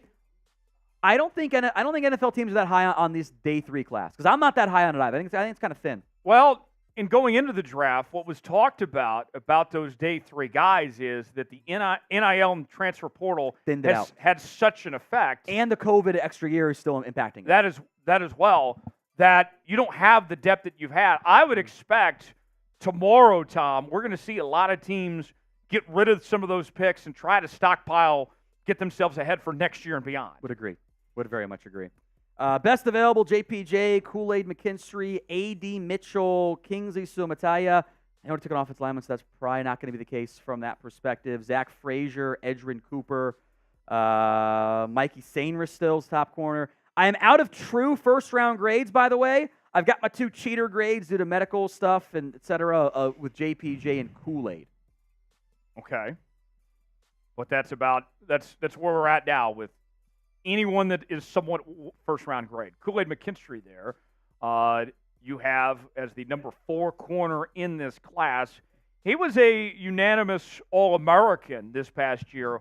What kind of, you think, you mentioned the injury stuff, was there more to it of why he didn't necessarily get the love for being a unanimous All-American like he was? This is the pick, by the way, for the New Orleans Saints, FYI, officially. There were speed concerns for him. He ran a 4.47 at his pro day. Even if you boost that number for the pro day, adjustments, that's breaking sub 4.5. Is there a concern he peaked at Bama? Maybe, but also like my mindset is if you were starting as a quarterback for Nick Saban as a true freshman, probably means you're a good football player. I think this kind of fell into I'm not going to overthink this one. I think this is a really good football player. He had some return value as well. In the end, imagine thinking a dude named Kool-Aid isn't going to be a good football player. This is don't overthink it for me, guy here. He, by the way, was recruited by Nate Oates to play on the basketball team in Alabama. Yes, he was. And he's like, I'm going to play football instead there. Played man, played zone. He would have been a true first if not for the Jones foot fracture, which I think is a factor in why he's available there. He's an outside cover corner. I do think this matters too, by the way. When teams were throwing at Alabama corners, it wasn't Kool-Aid. No. They would throw at Terrion Arnold. Now, they made some mistakes doing that, but McKinstry this year was targeted 39 times, allowed 19 catches for 205 yards and 1 total touchdown. That was it. So the INT and pass break numbers are lower, but it wasn't being targeted very much. So I am a big fan of Kool-Aid McKinstry. The move up is fairly aggressive by the Saints. It's my 23rd overall player. They've got 2 guys I'm big fans of. I like this class quite a bit so far for New Orleans with their overall impact additions at this time. Yeah, Kool-Aid McKinstry to the New Orleans Saints. Taysom Hill making the pick on screen right now as they get this pick done. Trey's going to love that one. Oh, I'm sure. Here's some numbers as you can see there. The coverage grade. PFF loved Kool-Aid McKinstry. They do. They really do. 87.8, the number there. The number 4 corner on your big board, number 23 player overall there going to the New Orleans Saints. So next up, we go to pick 42, the Houston Texans on the clock here. The Texans had an incredible draft last year.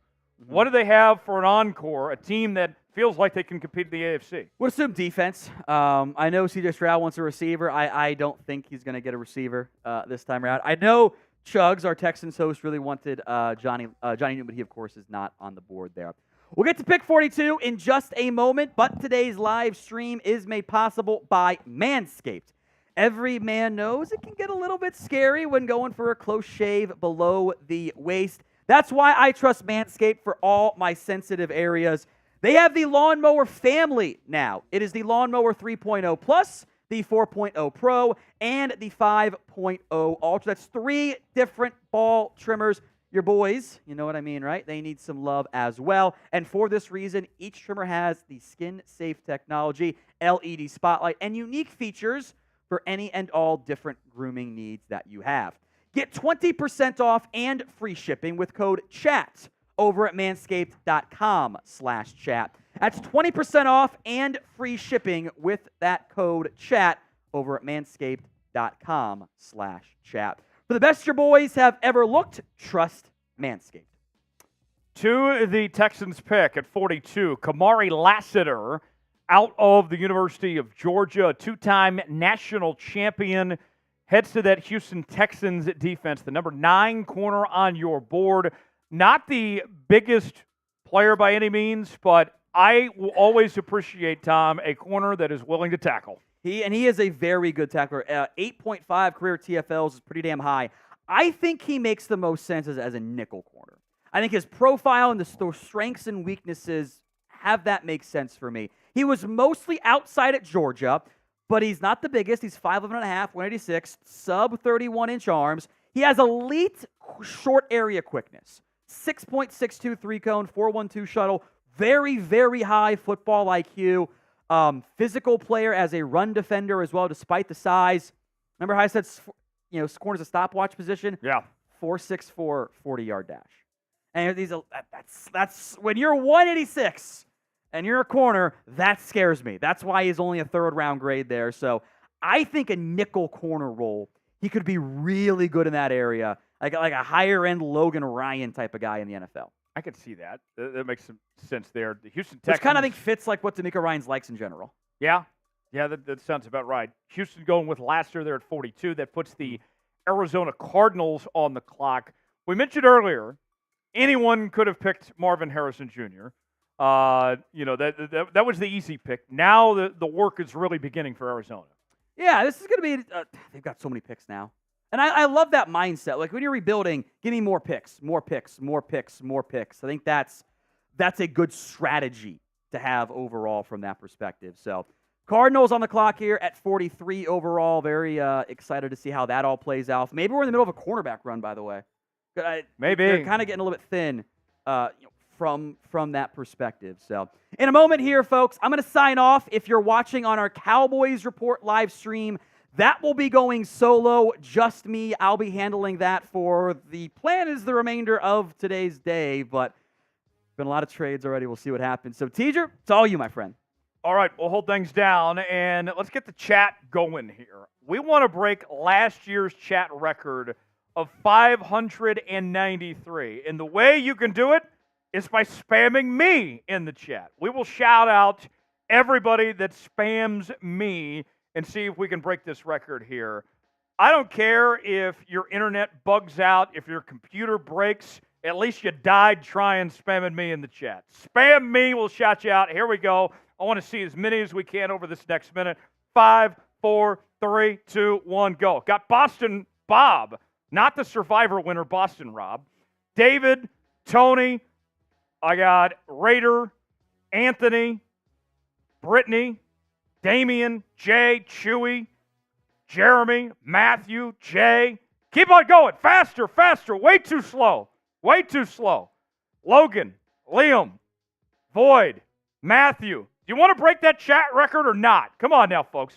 Speed it up. Tristan, Connor, Mothi, Jay, Skull, Nolan, Logan, Boston, Randy, Krabby, Clayton, Skull, Jacob, Logan, Corey, Void. 20 seconds. Keep going. Finish strong. Finish strong here, folks.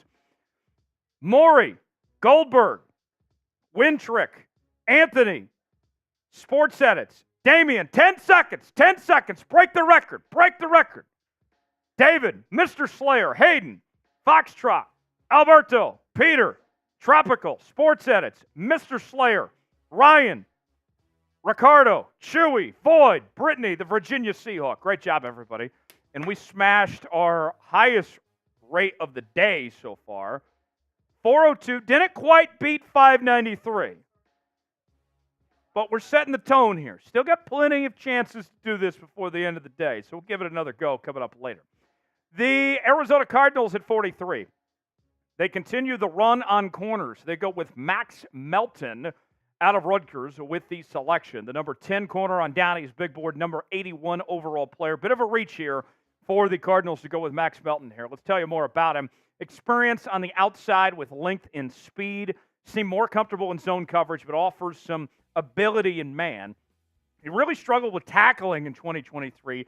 Still needs to work on limiting the flags. So got some cleanup to do as far as that goes on that front. We'll see what the Cardinals have in mind. We talked earlier that they certainly were needing some help on the defensive side of the ball, and they get their guy here with Max Melton there with the 43rd overall selection. Let's go ahead and catch you up to speed on the picks that have happened so far here in round number 2. The Bills got their receiver. They go with Keon Coleman out of Florida State at 33. Then the Chargers, they go receiver as well with the trade. Ladd McConkey from Georgia at 34.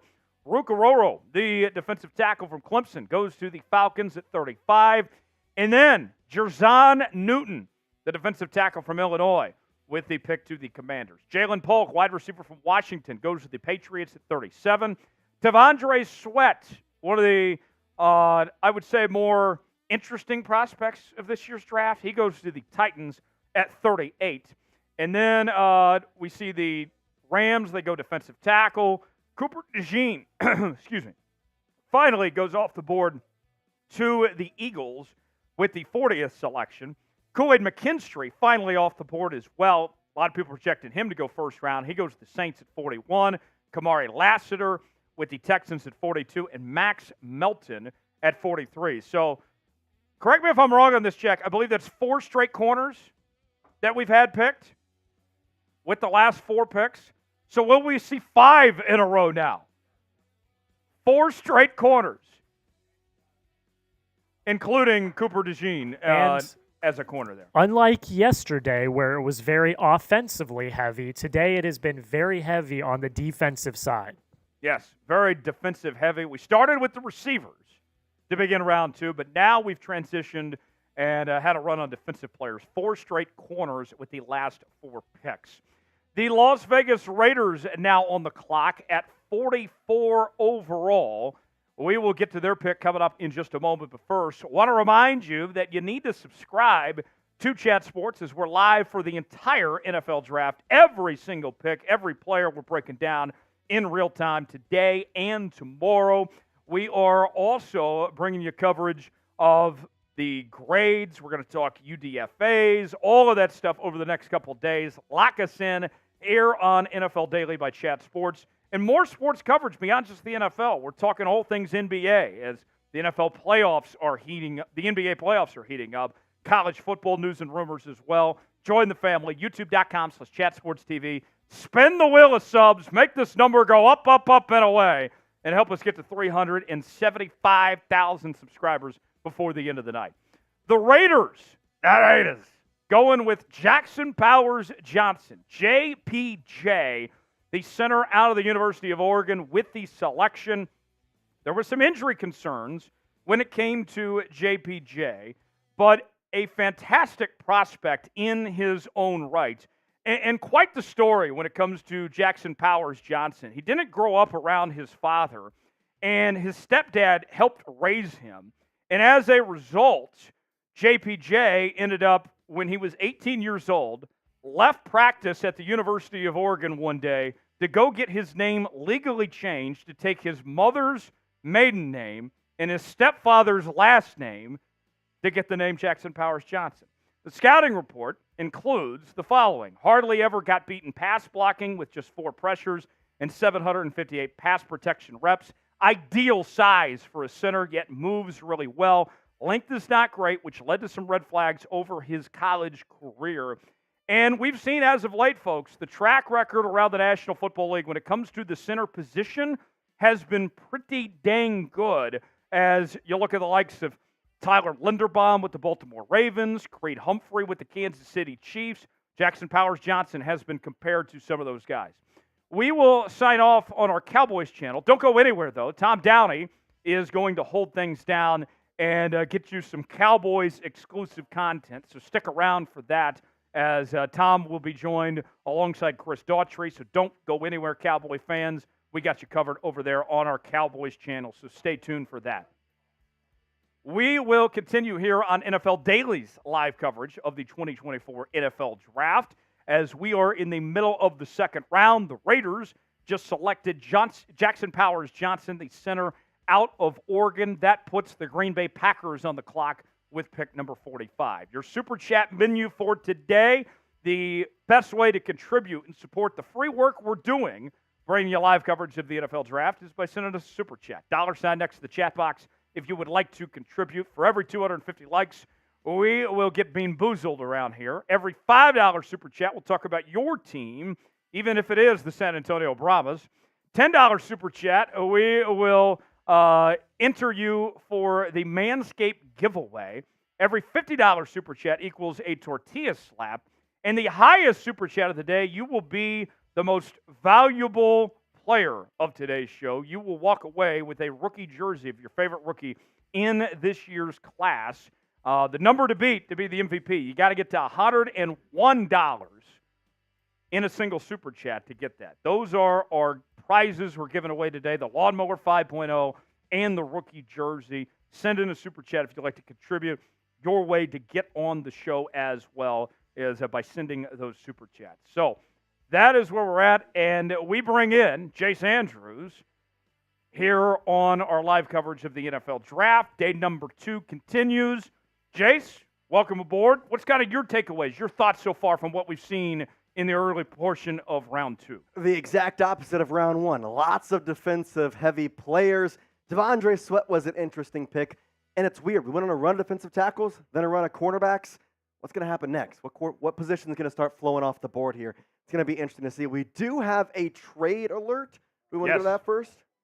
We'll hold that on just a second here. The Panthers in just a minute. Panthers will be on the clock Correct, instead Panthers. of the Raiders here. Let's go to some Super Chats, though, real quick here from Steelers, our Steelers channel. Titus Kitchen, a $2 Super Chat. Appreciate you. Also saying, take a center to the Pittsburgh Steelers. Jackson Powers Johnson off the board there. So there goes that number 1 center in my Still mind. some options like Zach Correct. Zenter, among others there. Also, by the way, Raiders did announce already JPJ is going to be a guard. Really? That's what they said. Okay. Seth Peterson saying best guess at who the Steelers take at 51. Any guesses, Teach? Maybe a center? Yeah, I could see them going center. Zach Zenter from West Virginia is a possibility. We'll see as far as that goes. Seth, thanks for that Super Chat there. Another one says, I'll donate $5 Super Chats per Zen pouch. Where's Trace? Where's Chip? I took one down. I was about to say, you got some with you? Oh, yeah. You want one, Jace? I'm good. Yeah. Don't be scared. That's all you. Can't be scared, Jace. I'm Can't not be scared scared, around Brock, these so- streets. All right. Let's go to the trade here with the Panthers moving up to number 46 overall, taking over the Colts draft pick. Don't have what the Colts received in compensation for this, but now the Carolina Panthers on the clock. That's their second trade of this draft already hopping in to the first round. And now here is the full details as the Colts move back just to 52 in the second round and garner 2 extra fifth-round picks. That's not a bad deal for the Indianapolis Colts right there, as long as they continue on that motion. And the draft pick is in as we have it as well, right? Pick before. The Packers went with Edgerrin Cooper, There we go. linebacker from Texas A&M, the best off-ball linebacker in this year's draft. Edgerrin Cooper made some noise in the Southeastern Conference this year. What we've seen is that these NFL teams are finally learning that you don't need to spend high draft capital on off-ball linebackers. In previous years, a guy like Edgerrin Cooper would have been an easy first-round pick. But now with the way the game has changed, he finds himself going to Green Bay, which needs some help on that defense that gave up a lot of points in 2023. Somebody that uses his short arm burst and speed to get into position for a lot of tackle opportunities. Very effective on blitzes despite minimal use at the off-ball linebacker spot. Needs to use his length a little bit better to improve shedding blocks. But for Green Bay, I like what they've done this offseason. You brought in Josh Jacobs, a team that overachieved, beating the Dallas Cowboys and getting to the divisional round here. I like what Green Bay's building. I don't think they'll win that division. I don't think they're better than Detroit, but that's a team that I would expect to be a 10-plus win football team in 2024. So then how do you feel about the first-round pick of Jordan Morgan? That was kind of a surprise for a lot of Packers fans Were you as surprised, or is that something maybe you liked more than other people would like? You know, Jordan Morgan is an interesting prospect because he, although looks the part, there are some things that need to be polished and worked on. But you look at the Green Bay Packers, they have one of the best track records of teams in the NFL of developing offensive linemen and putting them in a position to succeed. So Jordan Morgan, that's a lot of this, folks, big picture when it comes to the draft is how you fit. And getting him to Green Bay and getting those raw skills out of him and making him more effective, I think that's going to go a long way. Got another pick in here coming in from the Panthers in that trade. We have our first running back off the board as Texas running back Jonathan Brooks.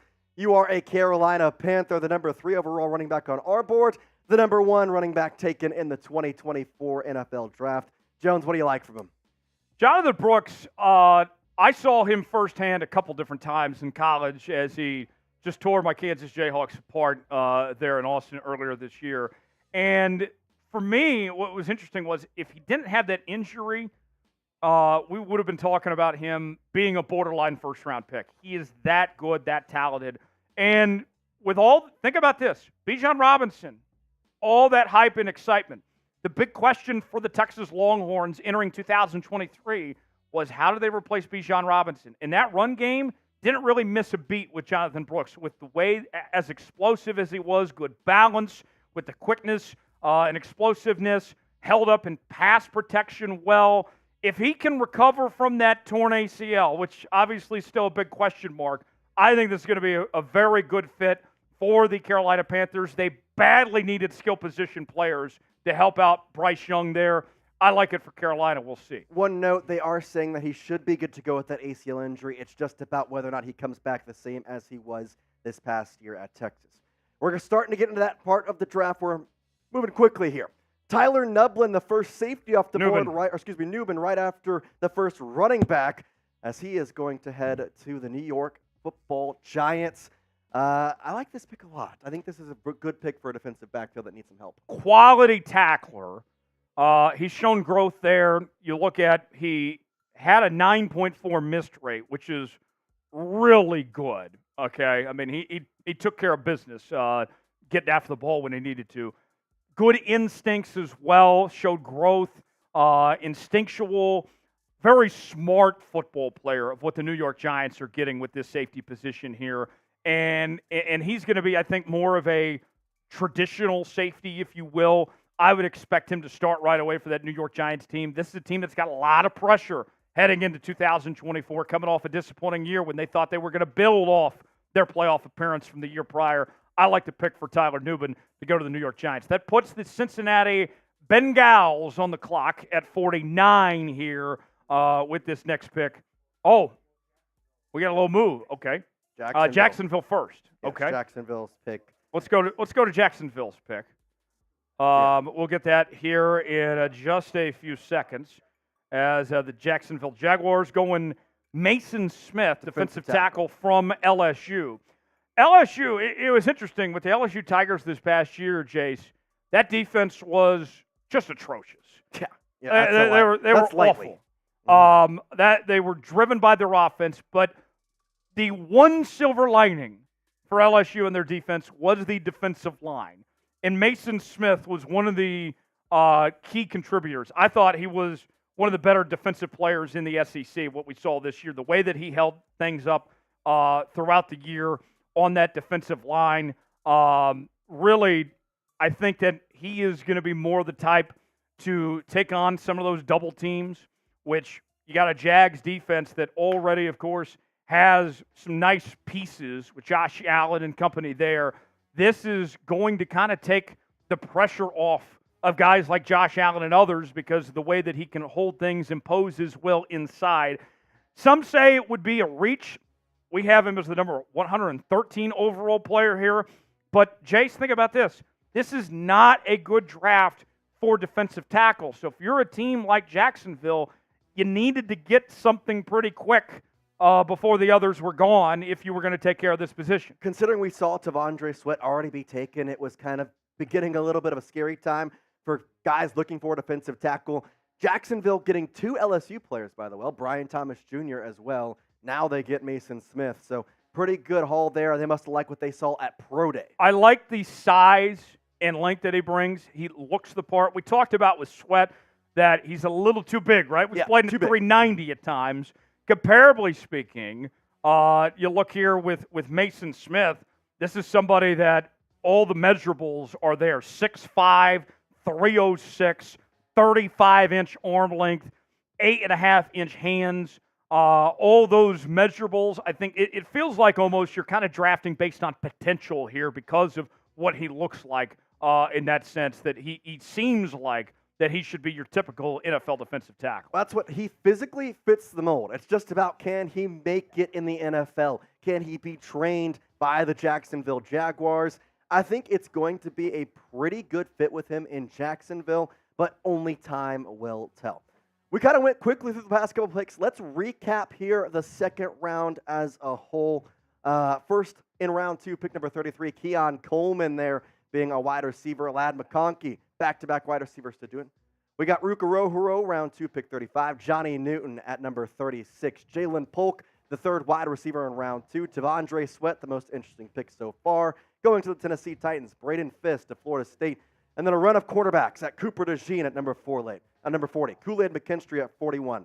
Kamari Lassiter at 42. Max Melton, the impressive Rutgers cornerback, really earned himself his money in the combine. And then you got the center, Jackson Powers Johnson, who moved to guard for the Raiders. Edwin Cooper, the linebacker, going to Green Bay. Jonathan Brooks, the first running backer, off the board to the Carolina Packers. Tyler Nubbin, there we go, with the New York Nubin. Oh, gosh, Nubin. There he is. The New York Giants, and then Mason Smith, the defensive tackle, heading to the Jacksonville Jaguars there from LSU. And that's where we're sitting here right now in round 2. So number 49 coming up here in just a moment. That's what we're seeing from that right here. And we are going to sign off on our Pittsburgh little simulcast. You're going to be headed over to see Jack Sperry. He'll take you the rest of the way till the Steelers pick. Here's Jack Sperry with you right now.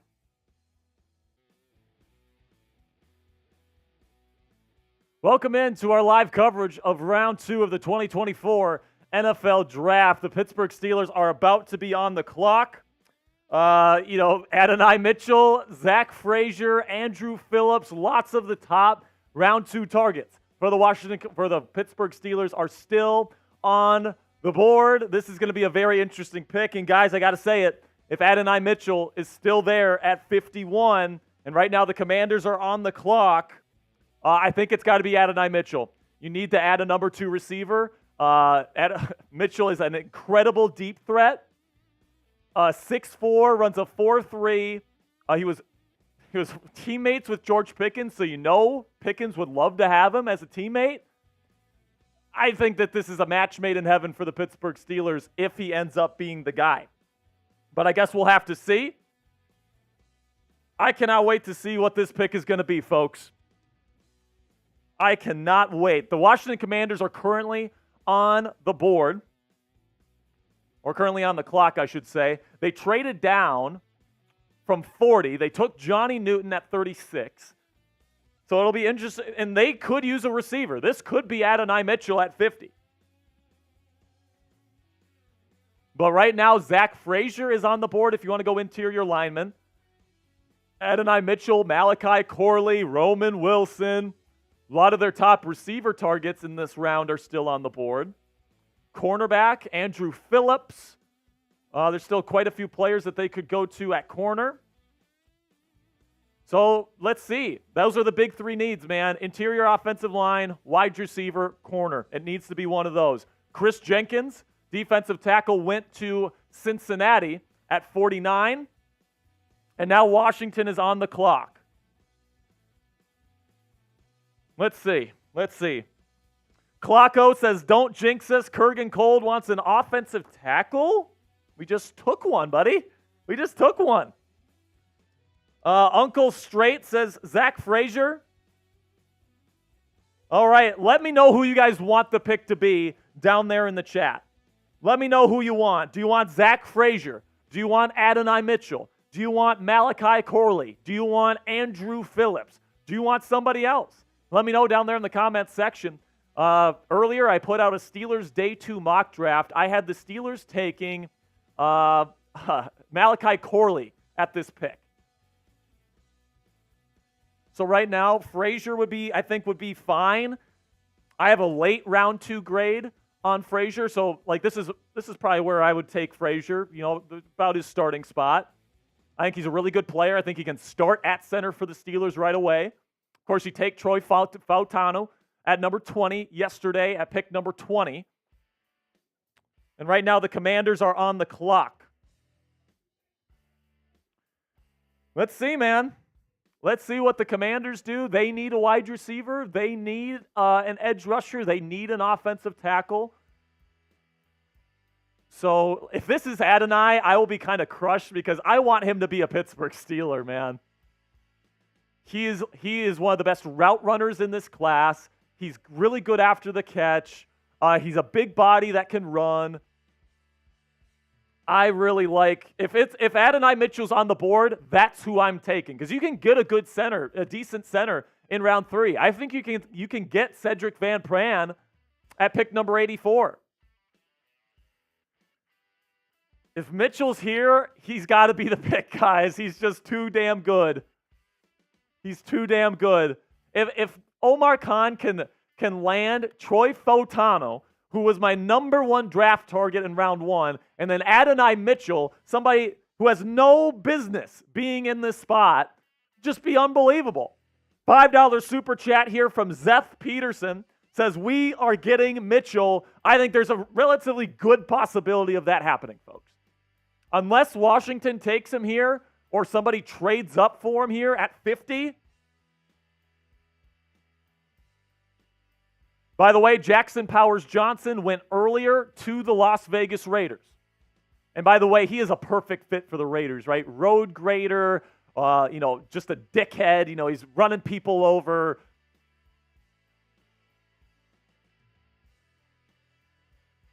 We're not doing the cut. I'm just reacting to it, and then I'm going to do grades later for Commanders. But we'll do the cut, obviously, for Steelers at 51. Yeah. By the way, Smitty, if you want to say hi, we got Steelers Smitty in the house here as our producer today. You can boo Coop in the chat. He's on the Mavs watch party right now on the Mavs channel. They're doing their playoff stream right now.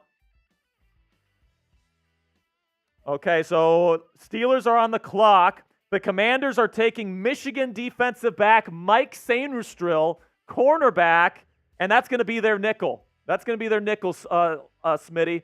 So my initial reaction to all the Commanders fans that are watching, if there is any, is that's a good nickel corner spot. That obviously means that Quan Martin, who they took in the 2nd round last year, he's out of there. Mike Sainristil is going to start at slot corner for them right away. Okay, so that's an interesting pick for the Commanders. I thought they might go outside corner, but with Kool-Aid McKinstry off the board, I kind of understand where they're going with that pick. So right now, the Pittsburgh Steelers are on the board or on the clock, and Adonai Mitchell is there for the taking, and the Steelers need a number 2 receiver. Steelers Smitty, we need to make this pick right now, my friend. We need it. We need A.D. Mitchell. We need the big body from We need Austin. Adonai Mitchell. Come on. A.D. Mitchell. Smitty, this reminds me a little bit of last year when Joey Porter Jr. fell to the Steelers at pick number 32. Ended up being where he had no business being that late in the draft, Agreed. and he's just falling into the lap of the Pittsburgh Steelers. Well, it seems like a lot of people have taken A.D. Mitchell off their boards for some odd reason. Maybe there's character concerns. Yeah, there's some character concerns there. He's not the best run blocker in the world, so maybe that's something that the Steelers won't like either. Schlegel Bagel says, we missed you, Jack. Let's get Mitchell. I would love Mitchell here, but I will say he doesn't give the best effort as a run blocker, and I'm not sure if that's something Arthur Smith is going to like.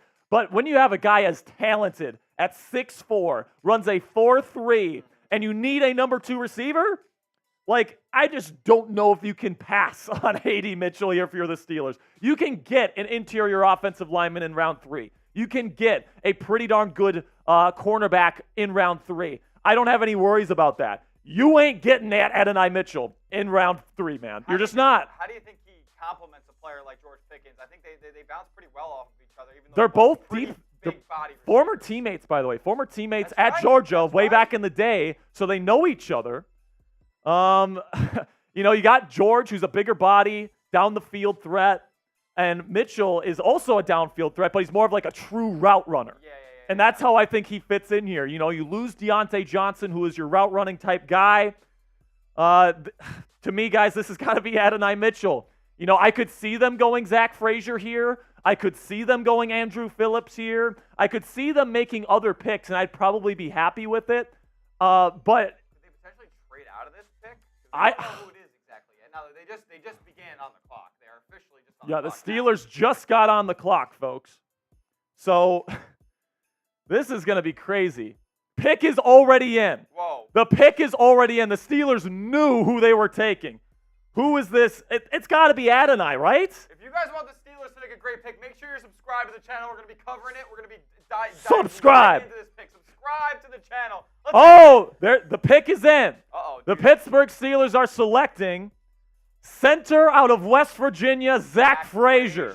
Wow. Zach Frazier, you're going offensive tackle, going to center here, and I do think Zach Frazier is your day one starting center for your Pittsburgh Steelers. So if you're somebody that wanted Zach Frazier, you got your wish, okay?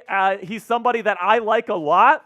Now, he's not necessarily like the best athlete in the world, okay? He's not the best mover in the world, which is why I thought the Steelers might wait till round 3 to address interior offensive linemen. But he's got a wrestling background. He's got super strong hands, 30 bench press reps. That is an elite number for a center, especially at his size, because he's 310 pounds, which isn't the biggest in the world, but it's not necessarily tiny.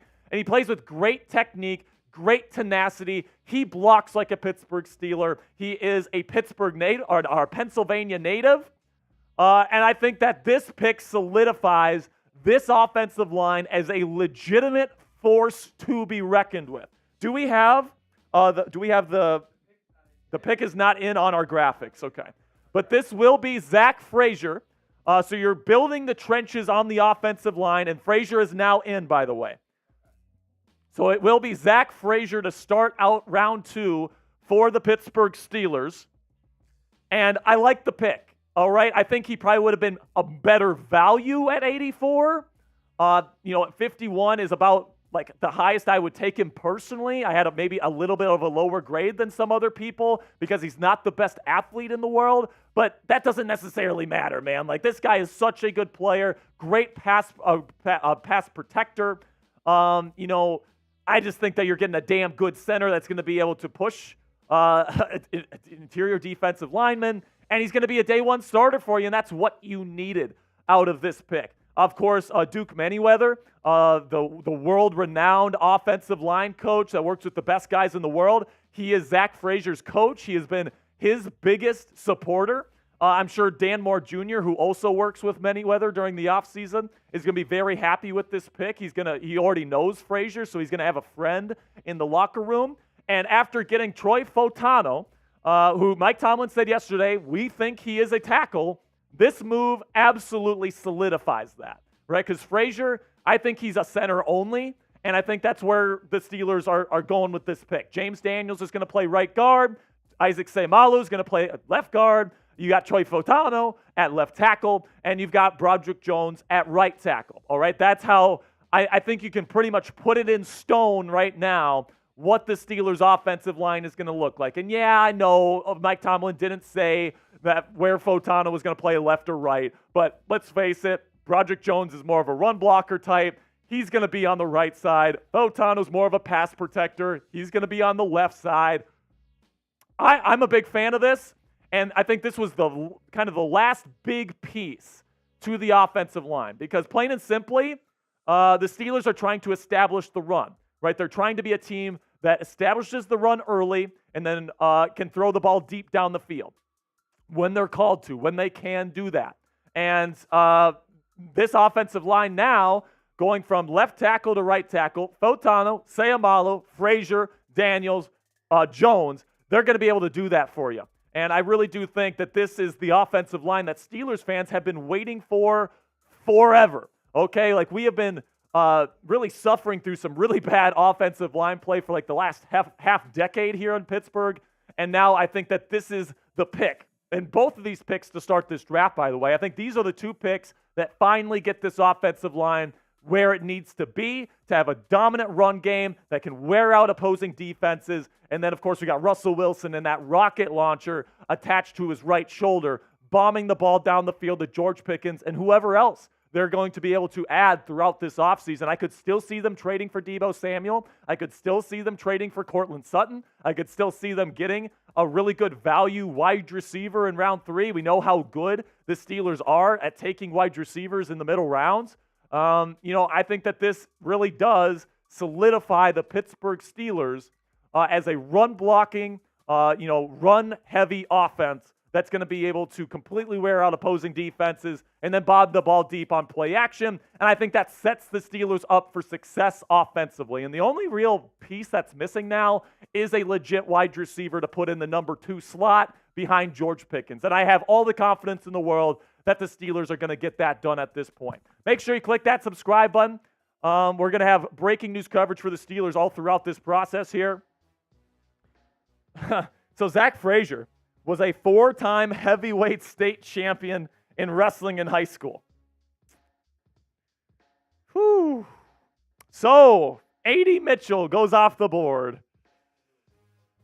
Going to the Colts. A.D. Mitchell is going to the Colts, and that is a perfect fit for him. Wow. The Colts just get an absolute steal at 52. I mean, they got Pittman Jr., who's more of like the big hands type receiver.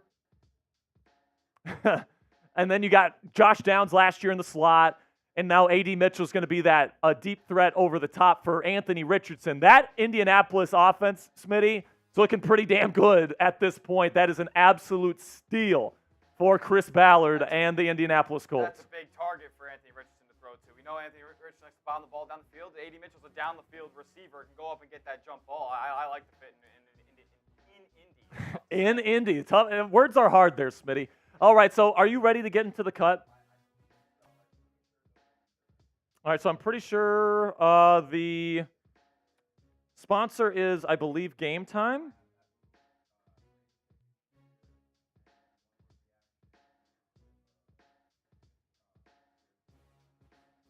All righty. We're going to get into it right now, man. Zach Frazier, you are a Pittsburgh Steeler. He joins Troy Fautanu.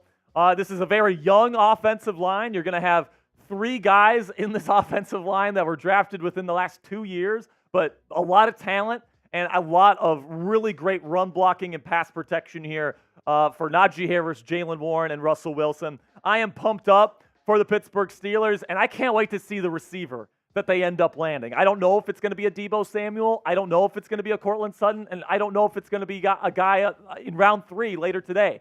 I know they're going to get somebody, and I trust Omar Khan and Mike Tomlin to pick the right guy. Mr. Smitty, are we ready to go? All right, let's get into this cut right now. Zach Frazier to the Pittsburgh Steelers, and I'm reacting to it right now.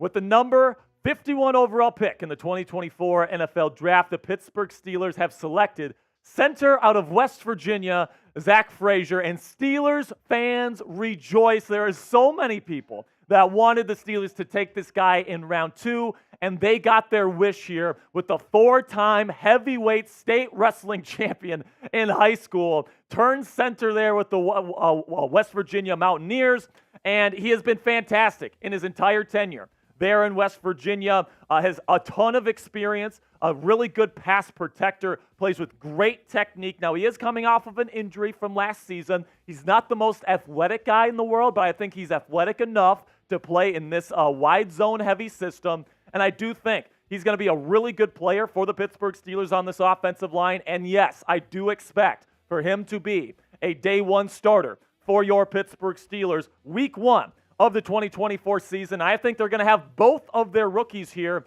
in Troy Fautanu, who they drafted as a tackle in round 1, and now Frazier, I absolutely believe, is going to be the starting center for the black and gold week 1.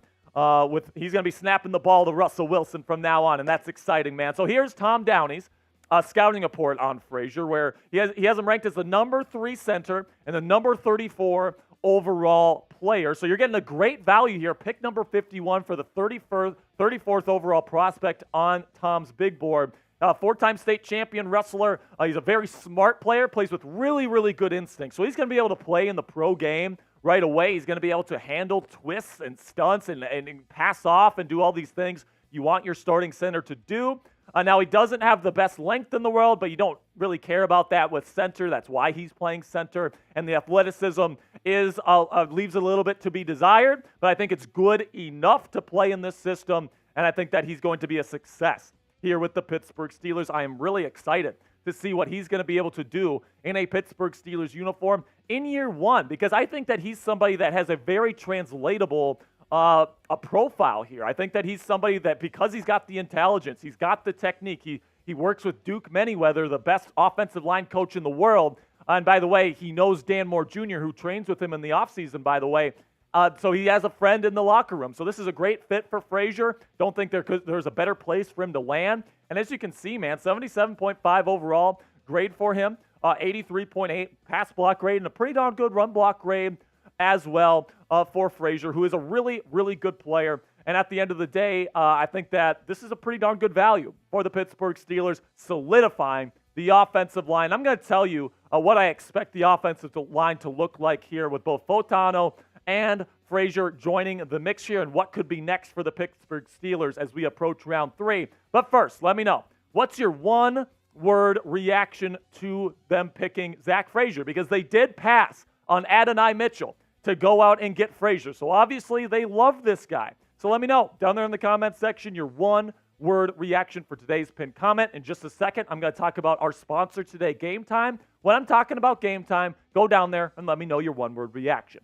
And with that, let's talk about our friends at Game Time, which is the fastest and easiest way to buy tickets for all the sports, music, comedy, and theater in your area. Guys, Game Time is the best because it has the lowest price guarantee, so you don't have to go shopping around on all these different ticketing apps. We know how annoying that can be and time-consuming, and nobody likes that, all right? So what I do when I want to go to an event, all I have to do is pull out my Game Time app on my phone. I go and I search their super easy-to-use interface. I find a game that I want to go to. I find the right seat that I want, and I know it's the lowest price guaranteed. And because I'm a procrastinator and I don't like planning things ahead, I always try, especially when I'm using Game Time, to wait to the last minute. And I'm going to take advantage of one of their flash deals that drives the prices down even lower the closer I wait to Game Time. So it's absolutely fantastic. It's the fastest growing ticketing app in the United States and is the only ticketing app on the market that gives you complete peace of mind with every purchase that you make. See the view from your seat before you buy, so you know exactly what to expect when you arrive at the arena, and tickets are sent directly to your phone instead of your email, and that's just something they don't want to deal with. It just adds another level of user friendliness and makes using the Game Time app a breeze. Take the guesswork out of buying tickets with Game Time today. Download the Game Time app, create an account, and use code CHATSPORTS. That's one word, all caps. It's right down there in the bottom right of your screen right now for $20 off your first purchase. Again, terms apply. Create an account and redeem code CHATSPORTS. That's one word, all caps, right down there in the bottom right of your screen for $20 off. Download Game Time today. Last minute tickets, lowest price, guaranteed. So listen, man, I think Zach Frazier fits right in with what the Steelers want to do. And in terms of what the Steelers are planning, and in terms of their offensive line moving forward, this pick definitely secures his role as a center and Troy Fautanu as a tackle. There were some people that speculated that Fautanu might have the skill set to play center, but now this move to go get Frazier, who is a true center, really does solidify Troy as probably the left tackle, Broderick Jones as the right tackle, Isaac Seumalo as the left guard, James Daniels back at right guard, and then Zach Frazier will most likely be your day one starting center for the Pittsburgh Steelers. This is what Dane Brugler had to say about the West Virginia product. Frazier might not boast elite athleticism or length, but he is good enough in those areas and will win over NFL teams with his core strength, football IQ, competitive toughness, and understanding of leverage. He gave him a second-round grade at number 34 overall. And I absolutely agree with that, man. I think that he's somebody that is going to be able to make a day one impact. I'm not sure if he's ever going to be like a Hall of Fame level center or anything like that. I don't know if he'll ever be like an all-pro, but I think that he's going to be somebody that's going to be a really good top 20, top 15 starting center in the world from day one. And that's what the Steelers need, man. They need day one contributors. They're trying to win right now with Russell Wilson on that short-term deal. And now what they need from now on is that they need to go out and they need to get a wide receiver to fill that number 2 role behind George Pickens, who is your bona fide number 1 guy. So when I look at a guy like Zach Frazier, who is good as a pass protector, who is good as a run blocker, plays with very ferocious intensity and intention in his game, I think he's going to be an incredible Pittsburgh Steeler, and I cannot wait to see him in black and gold in the months to come here. It's going to be a blast to watch this new and improved Steelers offensive line that Omar Khan is currently constructing here in Pittsburgh. And right now, I can't wait to see who they're going to add at wide receiver. All right, now it's red pen time. Grade the pick. A, B, C, D, or F. How do you guys feel about this pick? I know some of you really wanted Adonai Mitchell, so I think that might sour this pick for some of you because Adonai would have been a great pick here as well. But Zach Frazier, I'm going to give this one a B personally because, I think Adonai Mitchell probably would have been my pick just because the combination that he and George Pickens would have made would have been fantastic, and I think you probably could have got a Hunter Norzad in round 3, which is kind of like a light version of Zach Frazier. But at the end of the day, man, you're solidifying this offensive line. That's what the Steelers wanted coming into the draft, and now they have done it. Make sure you click that subscribe button if you haven't already. I really do appreciate all of your support. We're going to be having live coverage and breaking news coverage of every single pick the Pittsburgh Steelers make during the NFL draft this year. So make sure you click that subscribe button to never miss a pick. All right, Smitty. We got this done, baby. Zach Frazier, you solidify your offensive line, probably 2 rookies starting for you in year 1. And it's going to be an interesting ride here. Definitely an interesting ride. So I'm sure we've missed some picks. So let's roll through the picks that I've missed here because I see the Browns are selecting right now.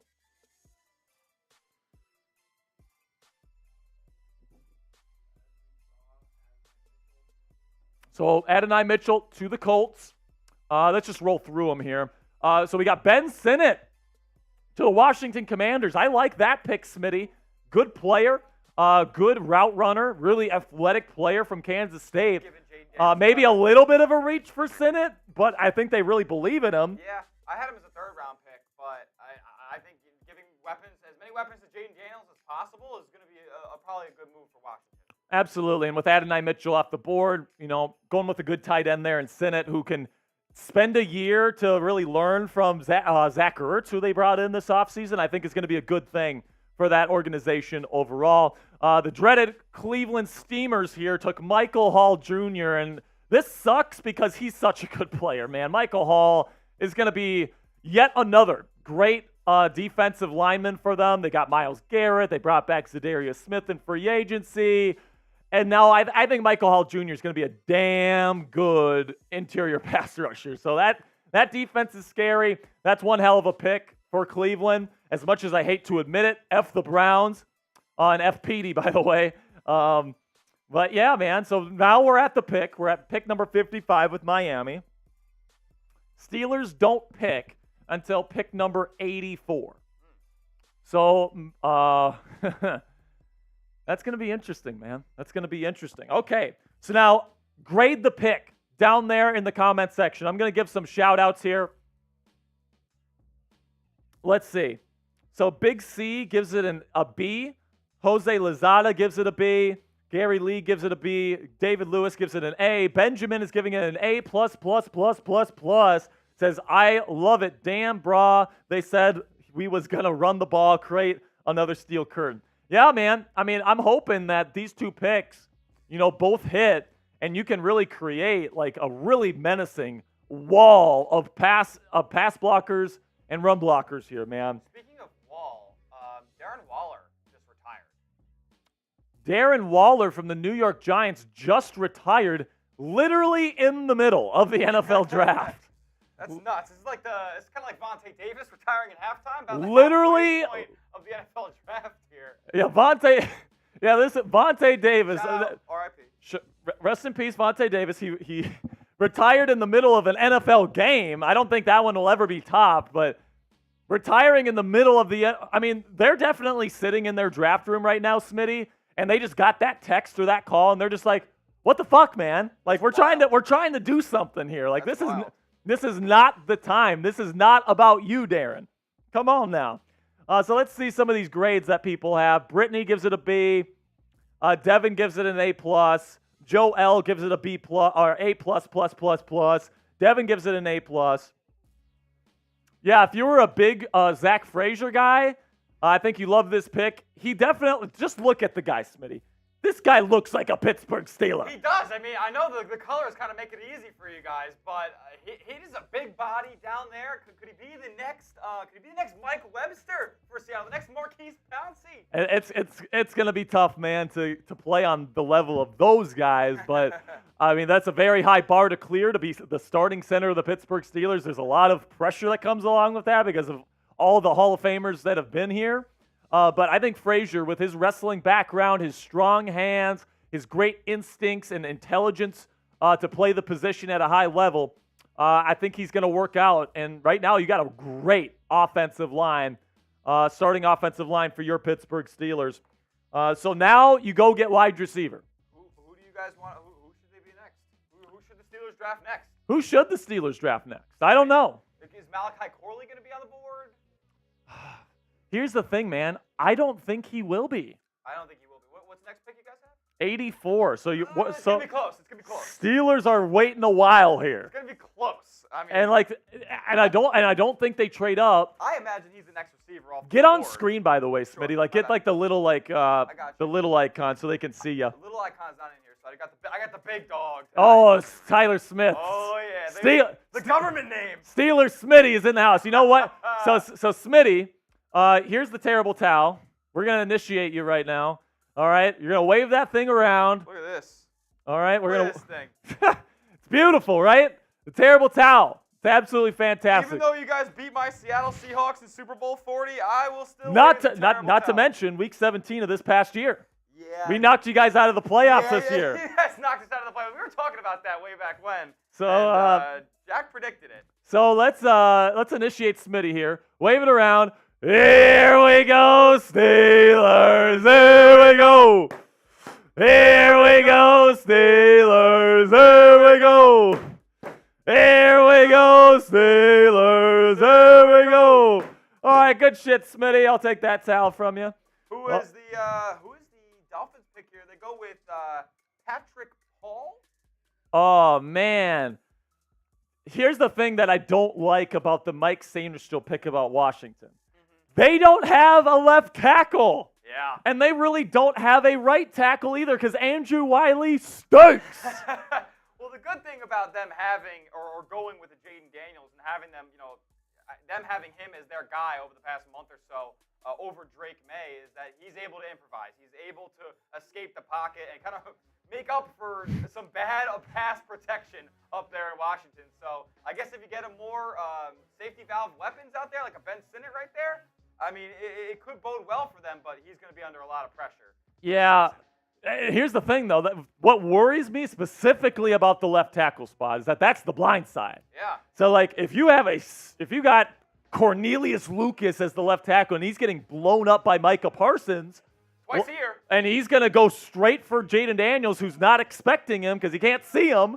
Like, he's skinny, dude. Like, he might get blown the fuck up.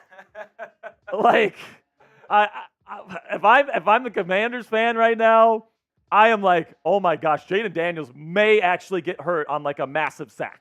Yeah, I mean, he's skin and bones right now. He's probably under 200 pounds. Probably a little more than under 200 pounds. So he better be working those legs because he's going to be running for his life out there. You said it, my friend. Oh my goodness. Kurgan Cody with a $6 super chat. Kurgan Cold. Say his name right. My bad, I'm new here, guys. Kurgan Cold, $6 super chat, and watch out for that $9 super chat because he loves to go with those 69s. He loves those 69s. Uh-oh. So watch out for that Kurgan Cold 9, and when Kurgan puts in that 9, I need everybody to spam nice in the chat. All right? We got over 680 people watching live around the world right now. Make sure you click that subscribe button if you haven't already. Come on now. Love to see that. What's interesting, though, about that Patrick Paul pick, though, Smitty, Yeah. is that the Dolphins, they run the football a lot. Uh-huh. They pride themselves on that wide zone run scheme. Patrick Paul comes from a system where they never ran the football. Interesting. So, and he's very raw as a pass protector. So, or very raw as a run blocker. He's actually pretty decent as a pass protector. So he's probably going to sit the bench for a year. I don't see him starting. That's interesting. I mean, was Miami looking for a starting left tackle or starting right tackle in this draft? I don't think so. They have Austin Jackson. Who is their starting? Why am I blanking on I their know starting? they're- I I know think Jack- they have a starting left tackle. Jackson. Oh, it's Ron Armstead, right? Teron Armstead, that's who it is. But he's always hurt too. Yeah. He's getting up there in age. Hey, look who just came in with the 9. Kurgan Cold. Some Steelers Smitty. Everybody spam Steelers Smitty in the chat. Oh. Steelers Smitty. Are you kidding me? Unbelievable. Steelers Smitty. Steelers Smitty. You gotta love it, folks. Fernando Martin says Steelers Smitty. Devin Smith says Steelers Smitty. And they're spamming the nicest for that 6 and the 9. Wild D says nice. Awesome Possum says nice. Schmiegel Beagle says Steelers Smitty. Let's go, baby. Pat LaPella saying Steelers Smitty. K9 Ty saying Steelers Smitty. Am I gonna have to join the Steelers talk? What's going on here? Loving the love from you guys. You've already been initiated, Smitty. Yeah, You can't go back. I love to see it. Brian Hagan is in the chat. What's up, Brian? It's good to see you, man. I used to, here's the story with Brian Hagan, Tyler. Uh-huh. I called him Brian Hagan forever, Oh boy. and I kept getting his name wrong, but I definitely. Hagan, I'll never get you wrong, brother. So Hector Zeroni, I guess he's just joining us, says, "What did I miss, Jack? We took Zach Frazier, number 51 overall out of West Virginia, and he's a damn good player, man. He's a day one starter at center." This has been the longest on the clock out of anybody today. The Cowboys always love to overdo it. Well, Jerry Jones is too busy taking a nap. They gotta wake him up 5 seconds before the pick is due. And they go with an edge rusher, Marshawn Nealon, out of Western Michigan. Marshawn Nealon, 56. he's a good fit for them. Yeah. I like that fit. They run a 4-3 there. He's a 4-3 defensive end. I don't think he's like a superstar. I think he's pretty good. His numbers don't jump off the page, I don't believe. So Kurgan Cold tells you, Smitty, once you join the Steelers Nation, you're in it for life. Oh boy. So you're in it now for forever. You guys are gonna have to take that up with Seahawks today over there. Tyler Jones can go suck a you-know-what. Smitty is ours now. Family-friendly show. Yeah, Smitty is ours now, okay? Smitty, you are our slave. You hear that, Coop? Yeah, Coop's done. Coop is done. This is the second day in a row he has abandoned Steelers Nation. Absolute fraud. Terrible. For the Mavericks of all teams. Yeah, The they- shitty They Mavericks. stink. Oh, my goodness. Okay, so who's on the clock here? On the clock. So we got next Tampa? up, Tampa. Okay. Tampa Interesting. Toms. Here we go. Let me see here. Oh, that, When are we supposed to? When are we, Buffalo's coming up next year. Oh wow, I didn't realize they had 2 second-round picks. what's weird about Oh, Buffalo? because they had. What did you think of the Keon Coleman pick? I'm not gonna lie to you. I do think it's a good fit in Buffalo, but I hate Keon Coleman, the player. I think he stinks. I think he has no route tree. He doesn't have over-the-top speed. To me, he's a worse Mike Williams. Fair. Here's the thing, man.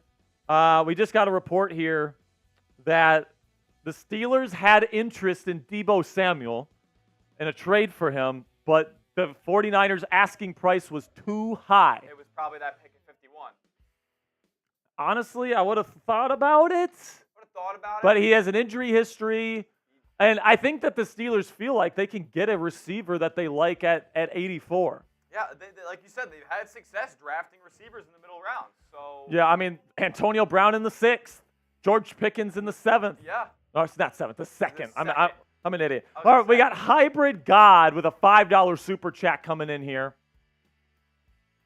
He's sending in a 5. He says, I think cornerback over wide receiver next. What do you think with who's there. Andrew Phillips is still on the board. I thought he'd be gone by now. He is a damn good player.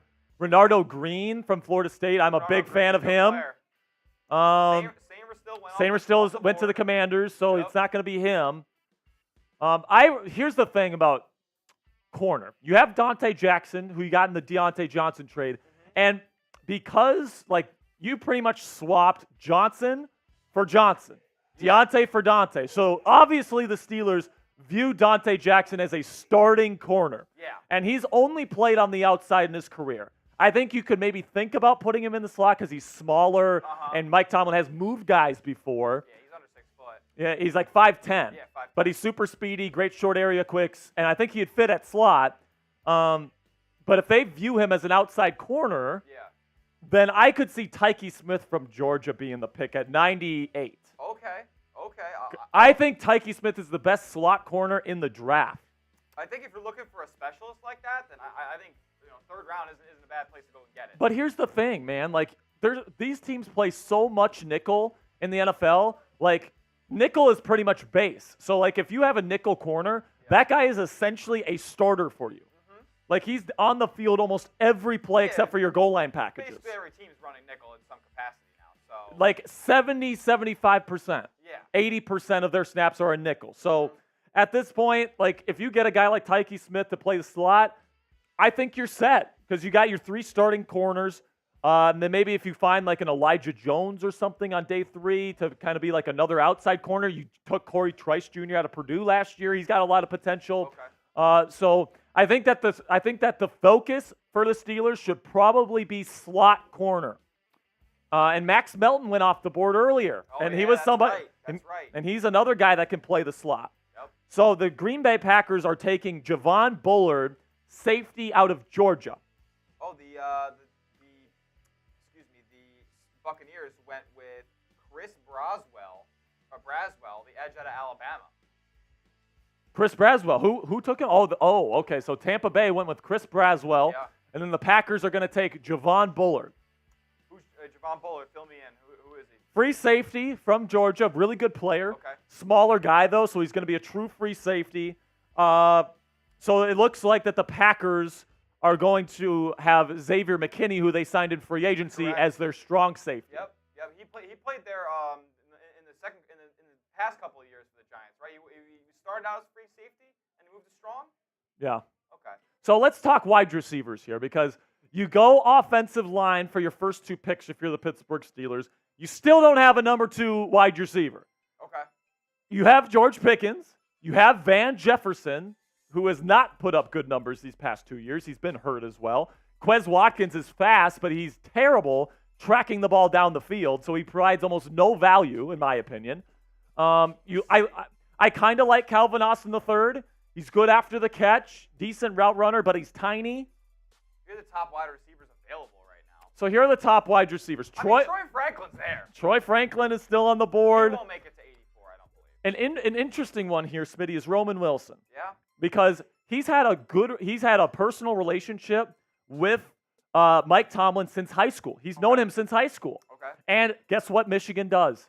They run block. Yep. They make their wide receivers run block, and that's what he does. He does that at a really high level. He's not going to provide much for you in terms of yards after the catch ability, but he's a deep threat. He runs in the 4.3s. Yep. Very tough wide receiver over the middle with really good hands. So if you're looking for a slot, Roman Wilson. Make some plays after the catch, too. He can. I wouldn't say he's special after the catch, but with 4.9 speed, if you get him the ball in space, he's going to make something happen for you.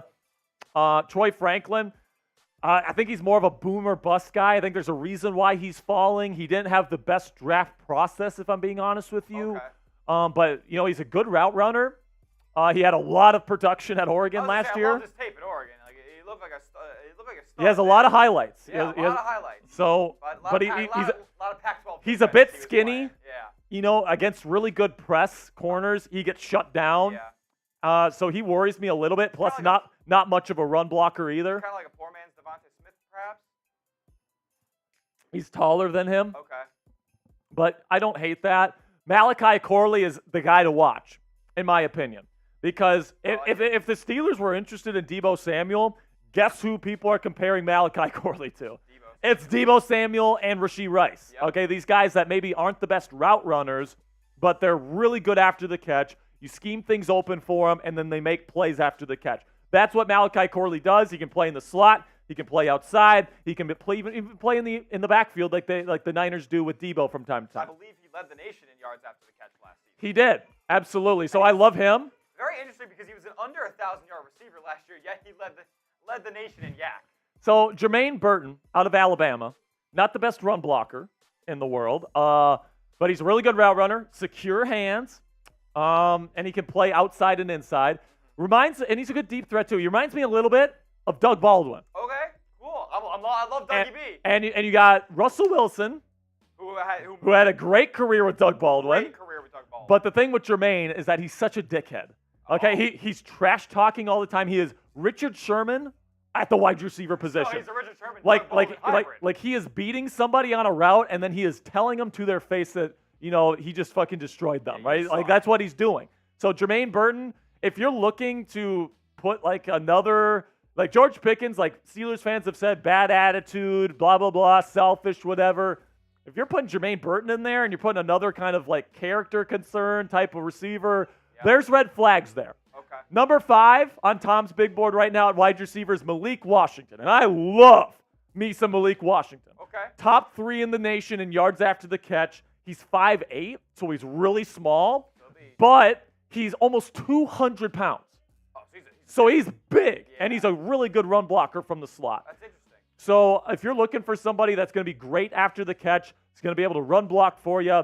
He's kind of like a souped-up version of Calvin Austin III, if you will. Okay, I like that. Like souped-up version. That Calvin, like he's really good after the catch, super fast player, Yep. but he's super tiny. No value whatsoever as a blocker. Is he a guy that they could maybe target at 84, or would they wait a little bit on him?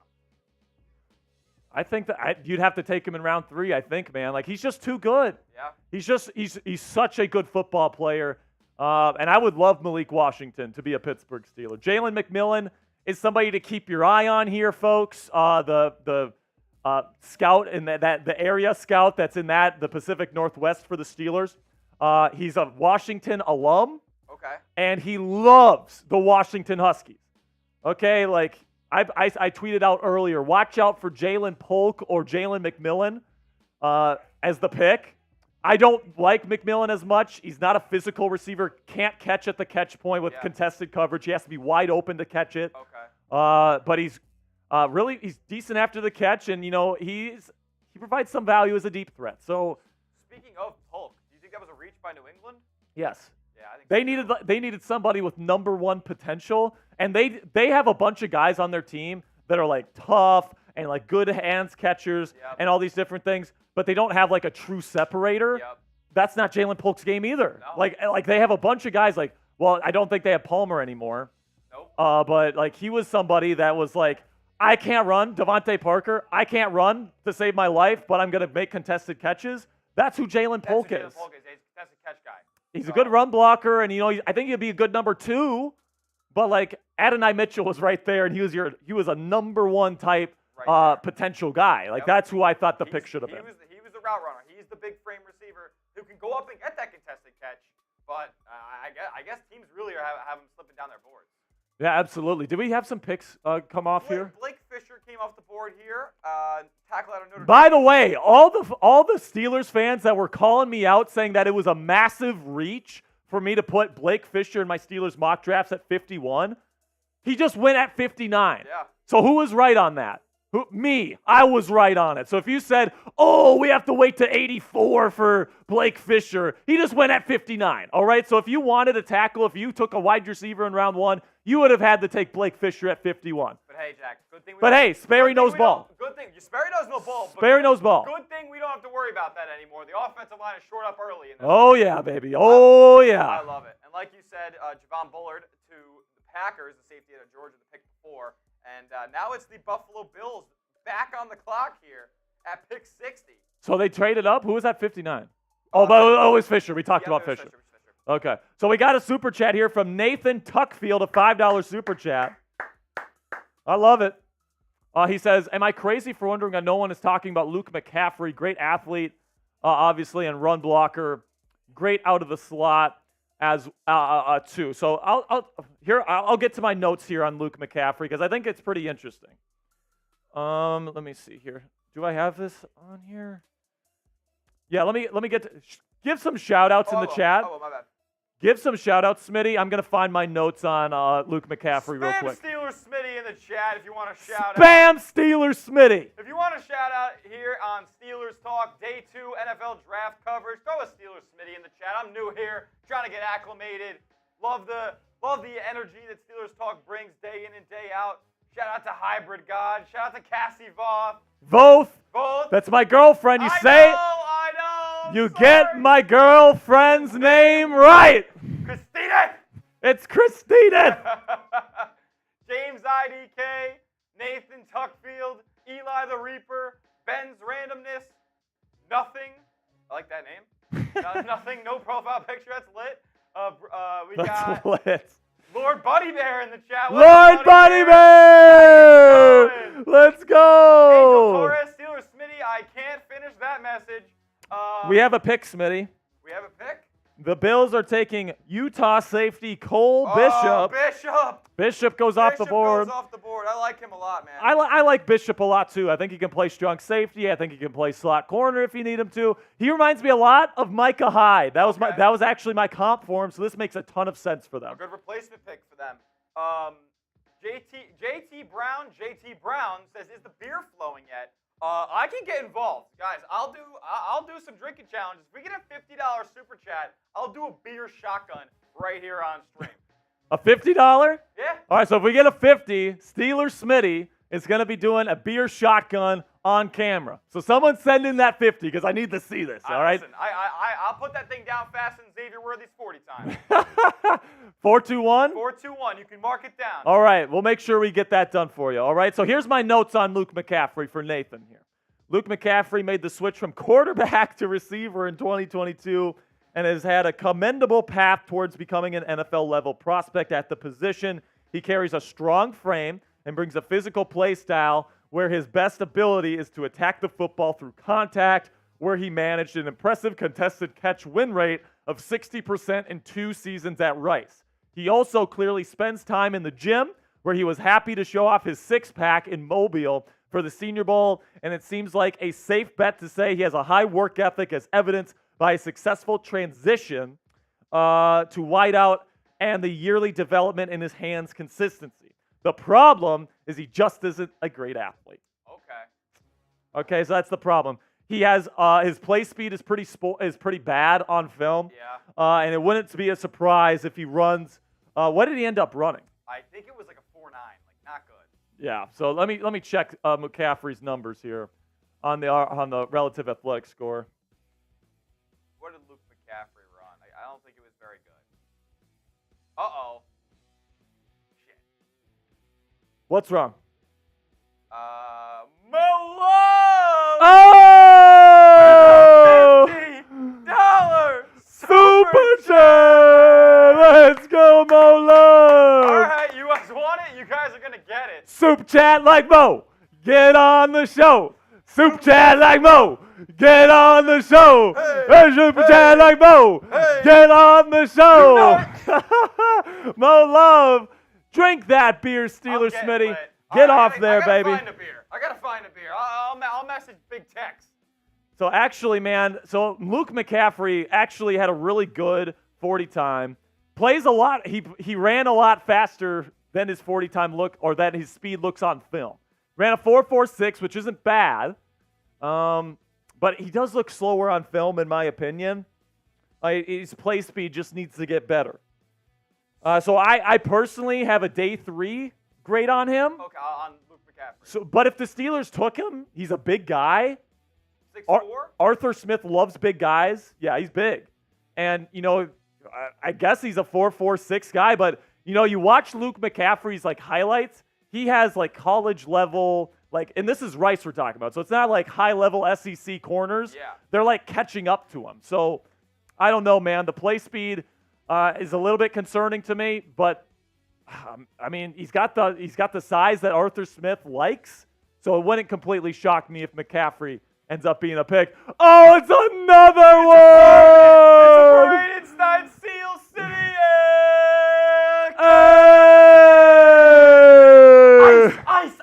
Cold. Kurgan, and he said, Steel City Smitty. Steel City. Yeah. Let's go, baby. I love it. But then the party don't stop there. Oh!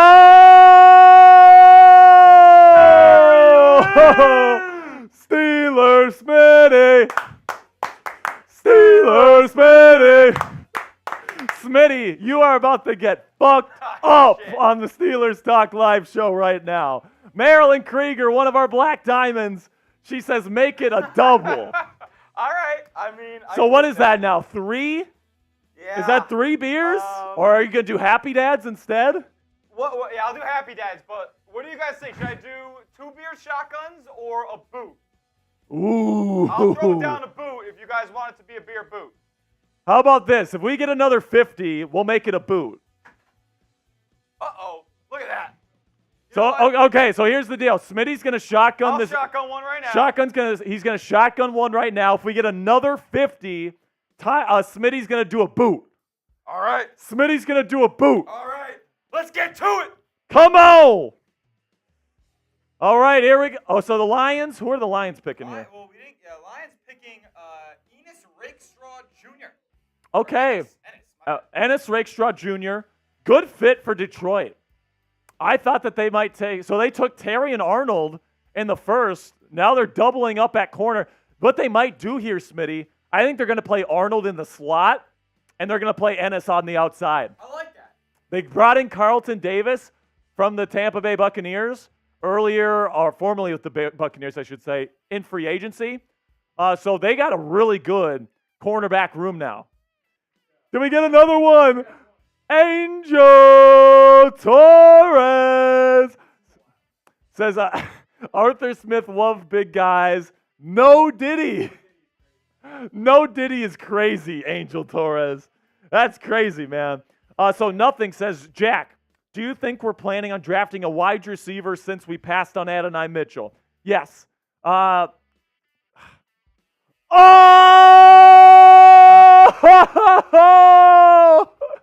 No way!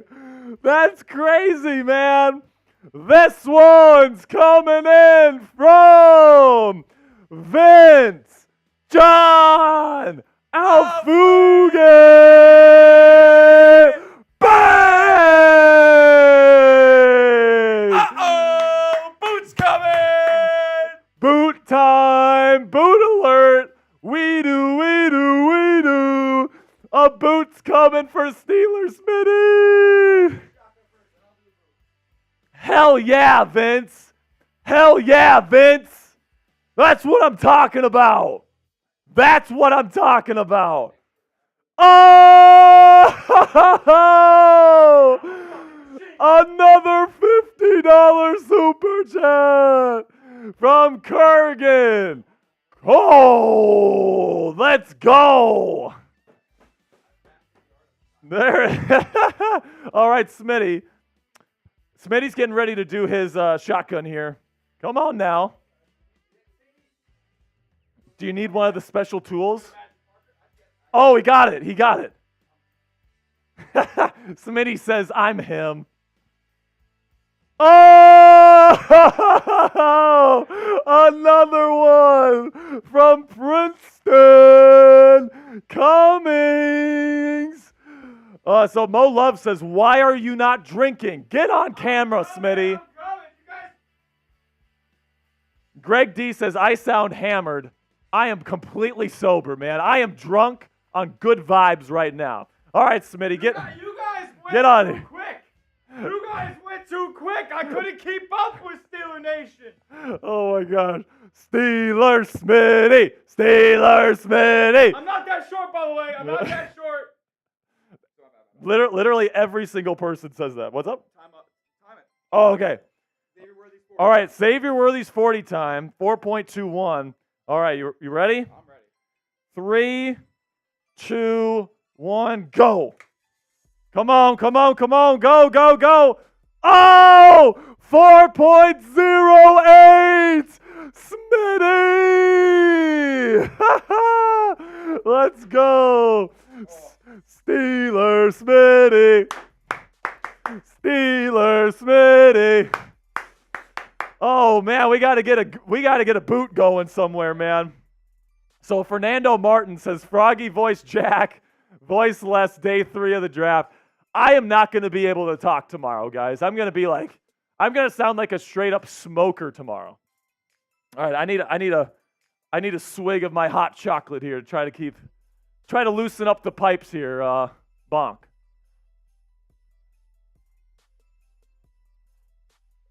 Princeton Cummings says, what about Brendan Rice, wide receiver? I'm lower on Brendan Rice as well. Doesn't separate.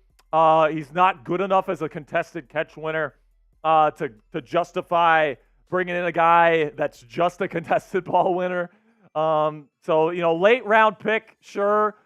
Like 6th rounder, I wouldn't mind it, I guess, but overall, wouldn't love it. But thank you so much, Princeton, for that $50 super chat. Let's go. So nothing is asking right now, do you think we're planning on trading for a specific wide receiver? Since we, oh, never mind. I already answered that question. Woo! Okay. So we need to get a boot. Do we need somebody else to go get it?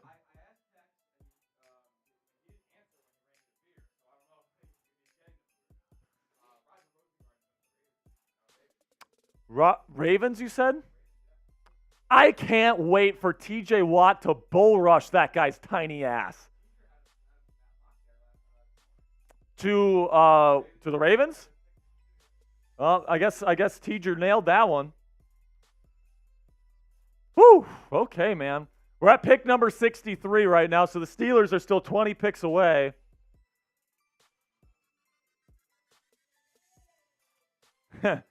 Russell Wilson is pumped up for his new offensive line, by the way. Yeah, you can go ahead and grab it. Yeah, Steelers Smitty is going to go get his boot. Oh, my goodness, man. He is a character. He really is. Okay, so somebody asked me about Roman Wilson. I think he'd be a good pick in round 3. I think it's a value. He might just be a slot-only guy, though. So, like, Van Jefferson would have to be your outside receiver number 2 if you get Roman Wilson. I'd be fine with Wilson because he's a really good run blocker from the slot. He runs a 4.39. He runs a really good deep crossing route, and that's definitely something that Arthur Smith is going to want to run here in Pittsburgh. Lots of, the drag stuff. He's going to be able to do that.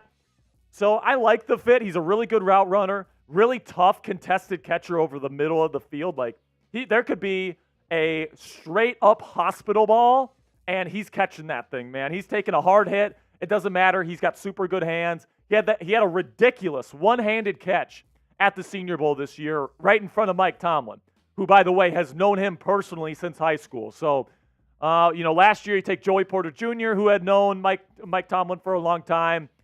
And I could see Roman Wilson being the pick at 84 if he's still there. By the way, the Kansas City Chiefs just took Kingsley Suamataia out of BYU.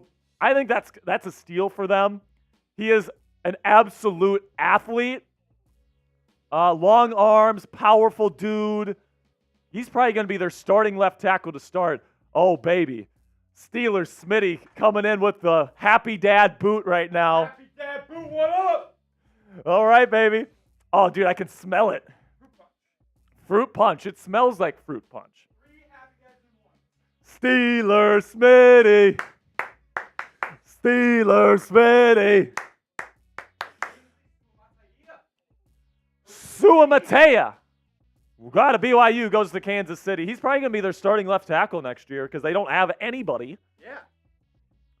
Yeah. All right. Down it goes. 3 Happy Dads in 1. Time this one up to. Okay, what do you think you're going to get it in? Give me over under 15 seconds. 15 seconds. Yeah. I'll give you, okay. So type O for over 15 seconds or U for under. What do you guys think? Take your bets right now. 3 Happy Dads in 1. It's the size of my head, and I got a dome. This is 3 Happy Dads. So that's 3 cans in 1 boot. Let's go. So I see 1 over, 2 overs, a couple unders. Hybrid God saying F Coop in the chat. Yeah, F Coop. Smitty's taking over. Steelers Smitty for the win. Are you ready? Yeah. All right, here we go. 3, 2, 1, go. Here we go. Over under 15 seconds. Come on, Smitty. It's dripping. It's dripping, folks. Come on, Smitty, go. Oh, he did it. He did it. 12 seconds and 63. Steelers Smitty. Here we go, Steelers. Here we go. Here we go, Steelers. Here we go. One more. Here we go, Steelers. Here we go. Smitty. Gotta love it, Steelers Smitty. With a 12-second boot right here on Steelers Doc. Oh, my goodness. Yeah. Brett says ending shortly, so I'm guessing 65. All right. Steelers Smitty. Everybody give it up. So Rob was asking what was in the boot. Happy Dads. So that's like a seltzer. Hard seltzer. Keep in mind, I'm getting drunk. Oh my gosh, man. That is unbelievable. Okay. So somebody wants Johnny Newton. Deuce B says Jack's just 6'9". I am tall. I'm 6'6". Yeah, JT Brown said Smitty short or sitting down. No, I am 5'11", okay? I'm not a short guy. I'm average. He's a very average guy. He's a very average Steelers Smitty. Size matters. Oh my gosh, man. We still got over 550 people watching the stream. $5 super chat from Mo Love, by the way. Mo Love. Super chat like Mo. Get on the show. Hey. Super chat like Mo. Get on the show. Mo. And he says Steelers Smitty initiation boot F Coop. F Coop, he's right over there. He's literally right in the studio behind us calling the Mavs game. F Coop in the chat. He's abandoned us for these first 2 days. I mean, let us know. We're going to start a live poll right now. Okay? We might be going live tomorrow. That's to be determined. We might go live tomorrow on Steelers. Okay? Keep super chatting if you want to go live tomorrow because our bosses are looking at super chat numbers. But if you want to go live, if we go live tomorrow, who do you want to produce? Do you want Coop or do you want Steelers Smitty? We're gonna do this poll right now. Let's see if Steelers Smitty has won over Steelers Nation. Well, I mean, I've only been on here for like an hour, so like this is unbelievable. I love all the appreciation I'm getting. I feel very welcomed by Steeler Nation. I'm telling you, man, these Steelers fans, they're the best in the world. I have no ill will if you guys are picking Coop. Don't just pick me because I'm here. I think Coop does a great job with Steelers. You guys have a great relationship with him. He's a great producer, and he knows a lot of ball. So love to see Coop. May the best man win. 80% are saying Steelers Smitty. You hear that, Jeffrey? Uh-oh. Oh, my gosh. Steelers Smitty leading the charge. Oh, my goodness, man. Pick 64 to the 49ers. They're going I think they're with Renardo Green.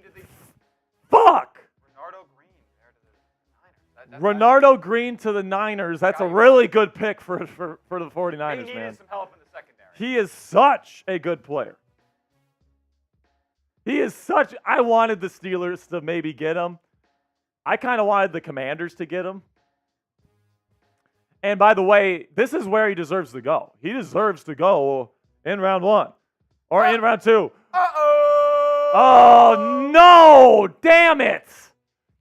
The New York Jets are going to take Malachi Corley. Oh, shit. Damn it! That's who I wanted. That's who I wanted for the Steelers. Damn! But on a happier note, Oh! $69 super chat. Are you kidding me? And he says, Steelers Smitty. Nice. Nice. Everyone spam those nices. Oh, man. I wish I had another one. I don't have another beer on me right now. I probably should have taken one here. I tell you what, man. Every time, I'm going to say this right now. We're only live for like another maybe 5-10 minutes. Yeah. Every $5 super chat we get, we're doing a Here We Go Steelers chant. Okay. All right. Good. I will come on Steelers Talk tomorrow, and I will do another beer shotgun for Kurgan Cold. Let's go, baby. I love it. You might even be producing tomorrow at this rate. With the success that we've been having so far. Well, look at this. 72% say they want Steelers Smitty producing tomorrow. I'm the people's champ. The people's champ. Oh, my gosh. Okay. So, my voice is gone after screaming so much. Thank you so much, guys, for everything that you guys are doing. Another $5 super chat from Kurgan Cold. You know what that means, Steelers Smitty. Here we go, Steelers. Here we go. Here we go, Steelers. Here we go. Here we go, Steelers. Here we go. Oh, my goodness, man. Let's go. And the Jets are going to go with Malachi Corley at 65. So, yeah, so we're... You got to hop off? Or? I think they told us to get off at 65, right? Yeah, that's what I told him. Because originally it was 64. I was like, we're having a good time. Want to stretch it out one more pick. All right, man. Well, it looks like we're going to have to end the stream here. Our bosses are telling us we got to get off. But you know what, guys? Go over to the Chat Sports main YouTube channel right now. I'm going to be joining our main coverage on the Chat Sports channel. So this was a lot of fun. I'm going to be reacting live to all the Steelers picks in round 3 on the main Chat Sports channel. And then tonight, I'm going to be putting out a full reaction grades video breaking down every single pick and giving my grade for every pick the Steelers make today.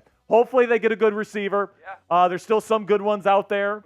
The one I wanted in Corley's gone, but Malik Washington's still there. Malik Washington's still there. Roman Wilson is still there. Yep. There's less outside receiver options now. There's more slot guys now. I think trading for Cortland Sutton would be a hell of a move for the Pittsburgh Steelers right now. I wouldn't hate it. I think it's a good red zone target for him. All right, man. Anthony Fuller says, you're the man, Sperry. No, you guys are the best. You guys are the best damn fans in the world. Steelers Smitty learned that today. I did. Steelers Smitty, thank you so much. By the way, Thank you for welcoming me, guys. change your name. Oh, wait, your name's not Tyler Smith. Your name is Steelers Smitty. Change that before we sign off. Before we hop off. All right. Oh man. So Steelers Smitty, did you have a good time on Steelers Talk today? I had a great time on Steelers Talk today. You guys welcomed me with open arms. I hope I can come back in the future and hang out with you guys, drink some more, make a fool of myself the whole night. All right, man. Appreciate you, Steelers Smitty. Thank you to everyone that's watching. Go on over to the Chat Sports main YouTube channel right now. I'm going to be joining our crew over there for round 3 of the 2024 NFL Draft. So see you guys later. Until next time, here we go, Steelers.